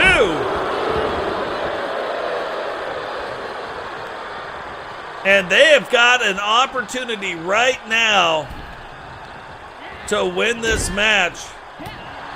But look at, oh, here's her finisher. The exact thing we were talking about. Hits her with it. Rolls her up. 1, 2. And Angela able to kick out in 2.5. Now Victoria doing the same thing. Gets rid of that turnbuckle pad, but goes up to the top, and look at that. What a pretty swanton bomb that was. Totally sold out for it. Hits Angela with it, and now gets the Judge tagged in. Thought the Judge might have been going for Phoenix, but Angela's still on the ground.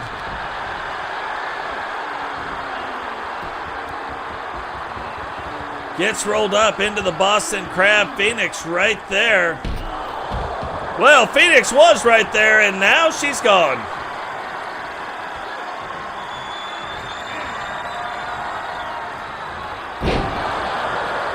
It looks like 1, 2. And how did she do that? Ends up kicking out. But it looked like the referee was getting ready to disqualify the champions, but for some reason stopped the count.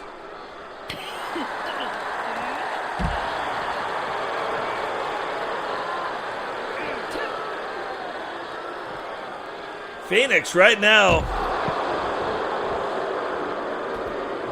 looking at Victoria Vandiver. Victoria looking like she might have made her way back to her side of the ring. Angela Starr taking the judge. I thought she was getting her back in to the ring, but it didn't quite work out. She is just delivering the hands, the feet, the elbows, using the ring against the judge right now. The count already up to 8. And they cannot let the count run out because winning the match is not the point. So while the Order of the Phoenix won the match, they are not the women's tag champions. The belts will not change hands, but they did gain some momentum by picking up this win. What will that mean? You know that they're going to keep going after those belts, but they did not get to win them here tonight. What is going on, Luminosity? Welcome to the stream.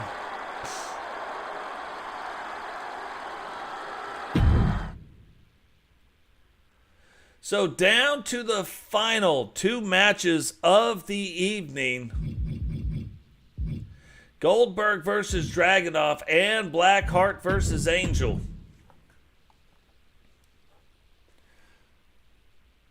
So Goldberg, if you remember, did beat GC Rock on Nitro to retain the WCW Men's Television Championship.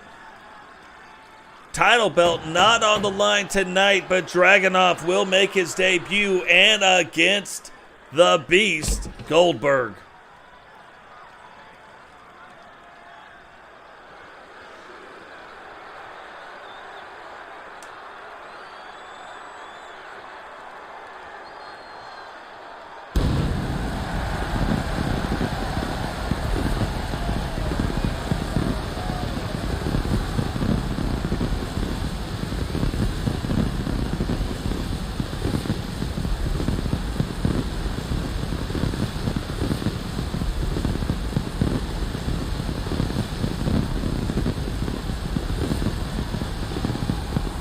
So almost through the very first Thunder of the season.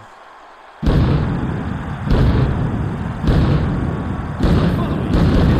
for one fall, making his way to the ring from Atlanta, Georgia, weighing in at 275 pounds, the WCW World Television Champion, Bill Goldberg. So Goldberg making his way down to the ring. If you remember how it goes, the television championship belt will be on the line in Monday Night Nitro for the men and Thursday Thunder for the women. Because both belts were fought for on Nitro this week, both participants got to wrestle on Thunder with their title belts not on the line. Reality, weighing in at 232 pounds, the Dragon.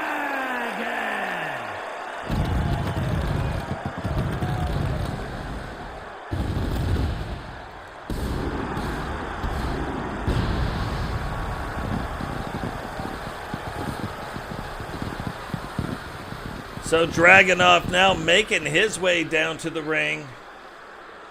Might have gone through a little injury, had some injury troubles in Season 5, but looks fit as a dragon here in this season. Getting his shot here tonight, giving up quite a bit of size, but will face Goldberg. No title belts on the line, but what happens if Dragonuv comes out victorious in this match? Will he get his shot on Nitro at the television title? We will have to wait and see.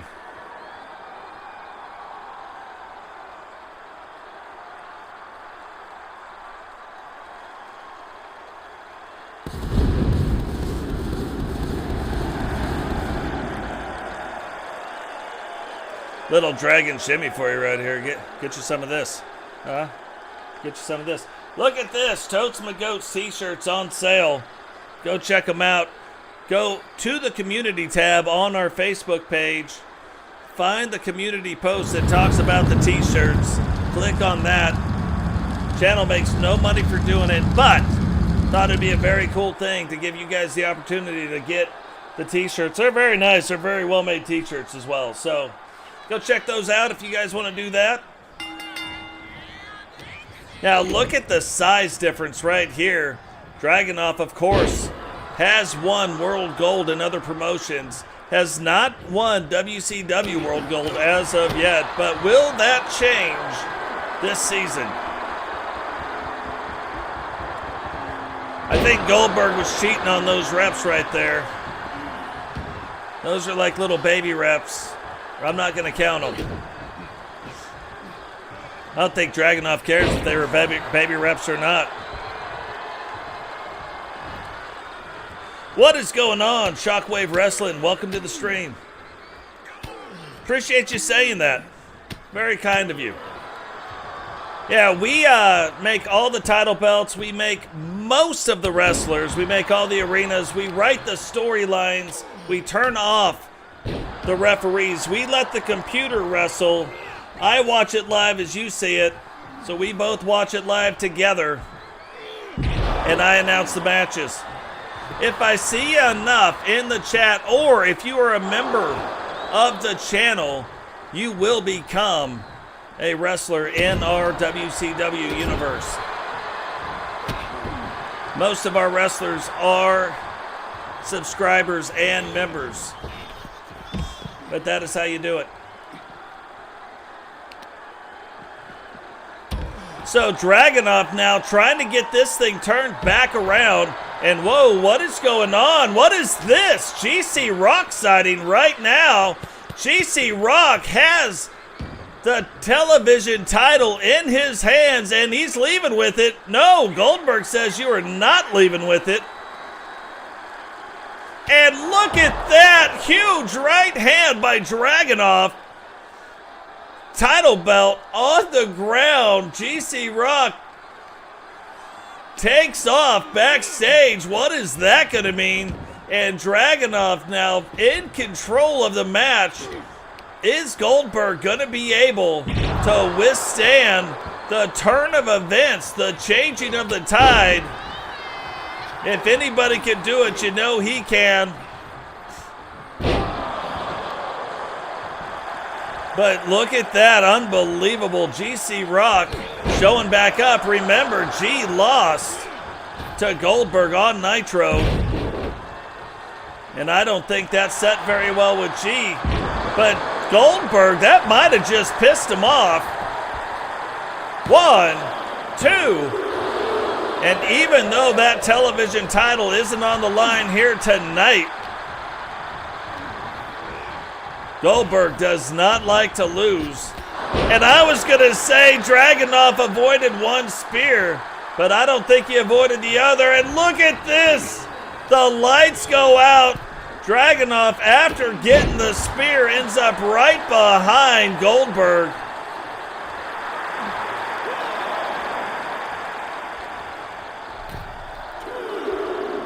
And who knows what kind of mystical power that is by Dragonuv, but whatever it is, he is back in control and now has the opportunity to try and beat Goldberg, a feat that not many can ever say they have done. Goldberg now taking it over to the corner, using the ropes to get up. You can see the look on Goldberg's face at this point. Not many people have ever had him in this position. But yet, here we are. 1. And still only a 1 count. You think about everything Dragonuv has done, and it's still a 1 count. Dragonuv wisely not letting his foot off the pedal, not giving Goldberg a chance to rest. Tries to stay in the driver's seat of this match, pedal to the metal. And now Goldberg getting it turned back around. Throws Dragonuv back into the ring.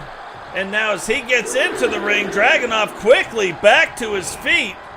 Whips Goldberg into the ropes, goes up, and brings Goldberg back down.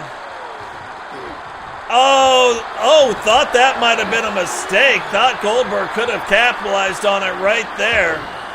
But Dragonuv is fighting for his life right now.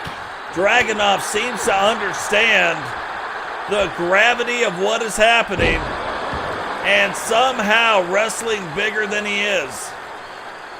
Is this going to be the Dragon's elbow? It was, but Goldberg saw that coming, got out of the way, and now Goldberg in control. And what is Goldberg doing? Not known for going up top, but is up top right now. Don't think Dragonuv realizes it. And from the top, tries to hit him with the clothesline, messes that up though, misses. And now Dragonuv has him back on the ground, tries to go for it again. Dragon elbow, hits him with it. Rolls up his leg. 1, 2, 3. And the interference from GC Rock completely turns around this match. And Dragonuv is your winner. I gotta tell you though, Goldberg is probably gonna want to try to face GC Rock again to get some revenge, but Dragonuv is gonna have a really good point where he actually beat Goldberg, and he should probably be the one to get his title shot. So who is gonna face off against Goldberg on Monday? We will want to keep our eye on that as that story develops. All of our characters too are downloadable if you use hashtag totes.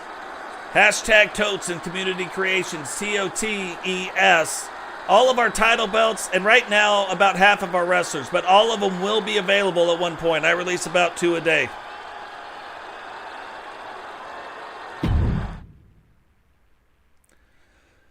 So there we go. Goldberg losing, not his title belt though, but losing to Dragonuv. Now the WCW World Championship is on the line right now. If you remember, Angel was our world champion on Nitro. The following contest is scheduled for one fall and is for the WCW World Heavyweight Championship. If you remember, Dragonuv was our world champion and then lost the title belt. Lost the title belt to Blaq, who is the original member of the Bark Squad on our channel.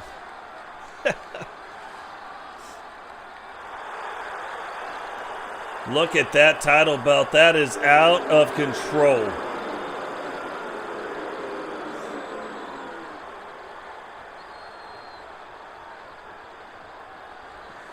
WCW World Heavyweight title. You can see in almost every single one, I think in every one of our title belts to be fair, our channel's logo is either etched into the belt, displayed on the belt, or is on the strap. So, but current WCW World Champion, I gotta tell you, that title belt, it looked good on Angel, but it also looks good on Blaq.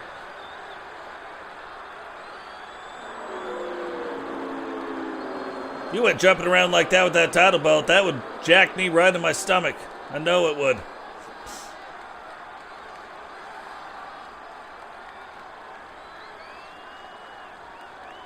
But current WCW World Champion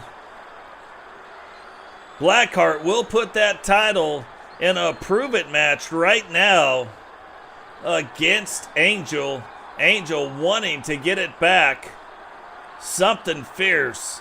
And that is all Angel has been able to talk about on the old Twitter accounts, or X if you're nasty. KBD says that, I can't help it. Look at the absolute state of what's going on here. Somebody call the fire marshal.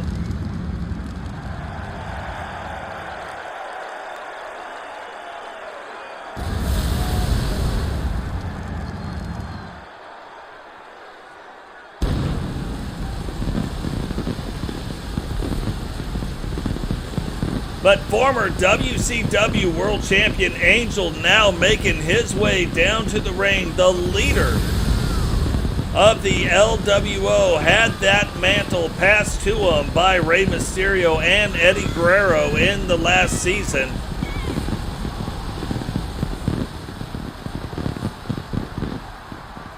Making his way into the ring, hoping to retain or regain that world title belt. I don't know that I'd want to fight Angel anymore. Angel did beat Totes McCoats for the world title in Season 5, but now lost it to Blaq in Season 6.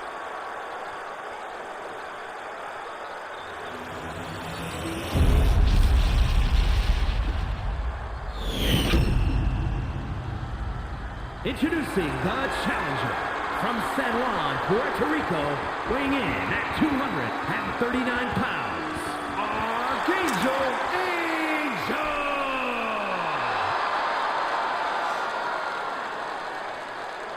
And his opponent from Port-au-Prince, Haiti, weighing in at 266 pounds, the WCW World Heavyweight Champion, Blaq.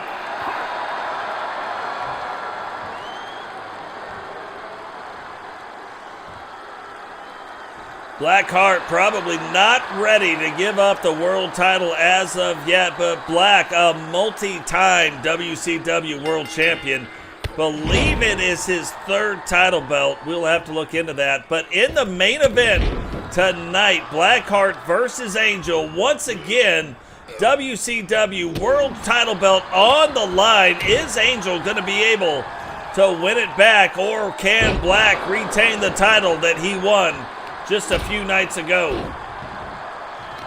Very interesting. Once again, we do have a different referee in the arena, so not sure if the one ref was injured or not.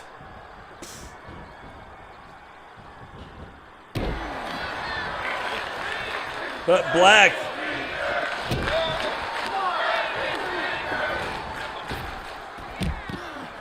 crowd starting to chant, trying to get behind Blaq Hart. Angel, though, very wisely was waiting. And look at that, probably not the best thing. I thought he was waiting, but turns out he decided not to. And Blaq taking advantage of that, rolling back in the ring. And then flying right back out, but Angel sees it coming and gets out of the way.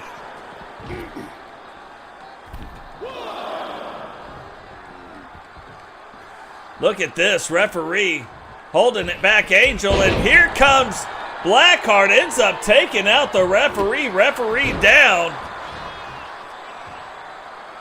Blaq Hart now trying to take advantage of that and smashing Angel, but look at this, referee already back to his feet, but you can't expect more than a 1 count this early on in the match. Very good match they had on Monday Night Nitro. Is it going to be another good match here tonight? Angel now getting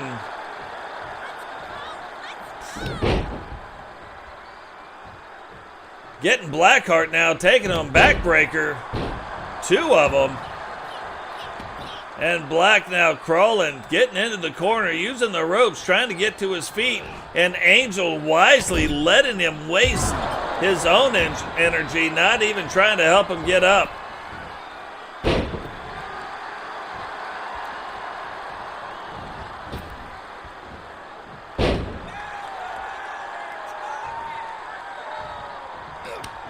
Blaq now got out of the way, letting the hands go.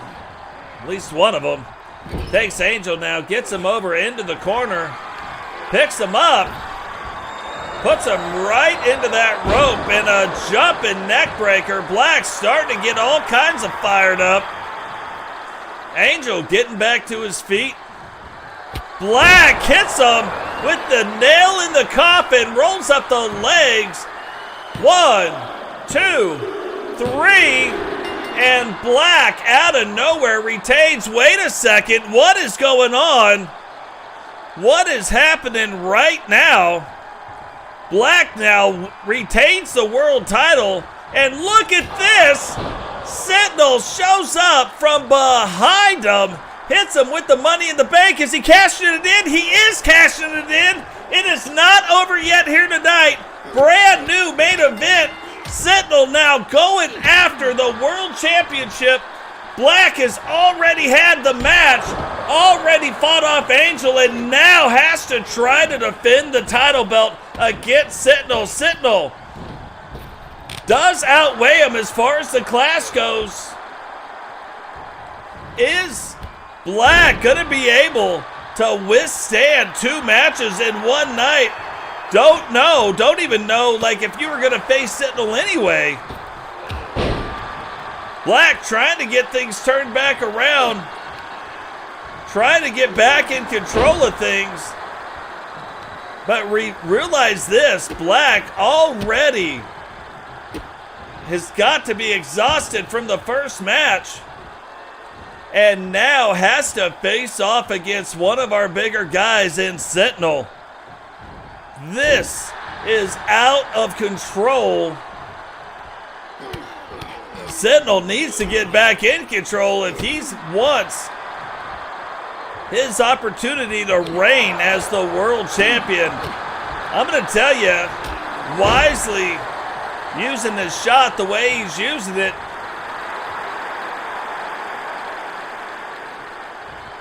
here he goes. Missed it big time. And now stuck up there. Sentinel taking advantage of the mishap by Blackheart. Now this is also going to mean that the Money in the Bank briefcase back in play after this match.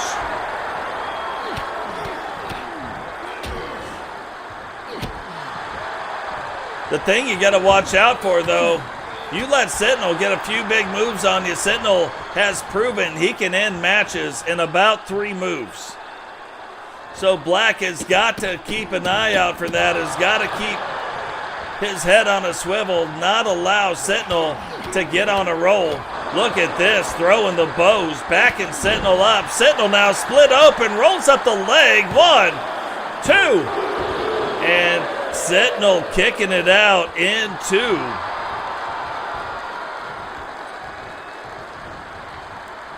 Hey, I really appreciate that, Shock. I will check out your channel as well right after this. 2. Oh, and just a 2 count, but you can see the blood now coming down through the mask of Sentinel. It is unbelievable.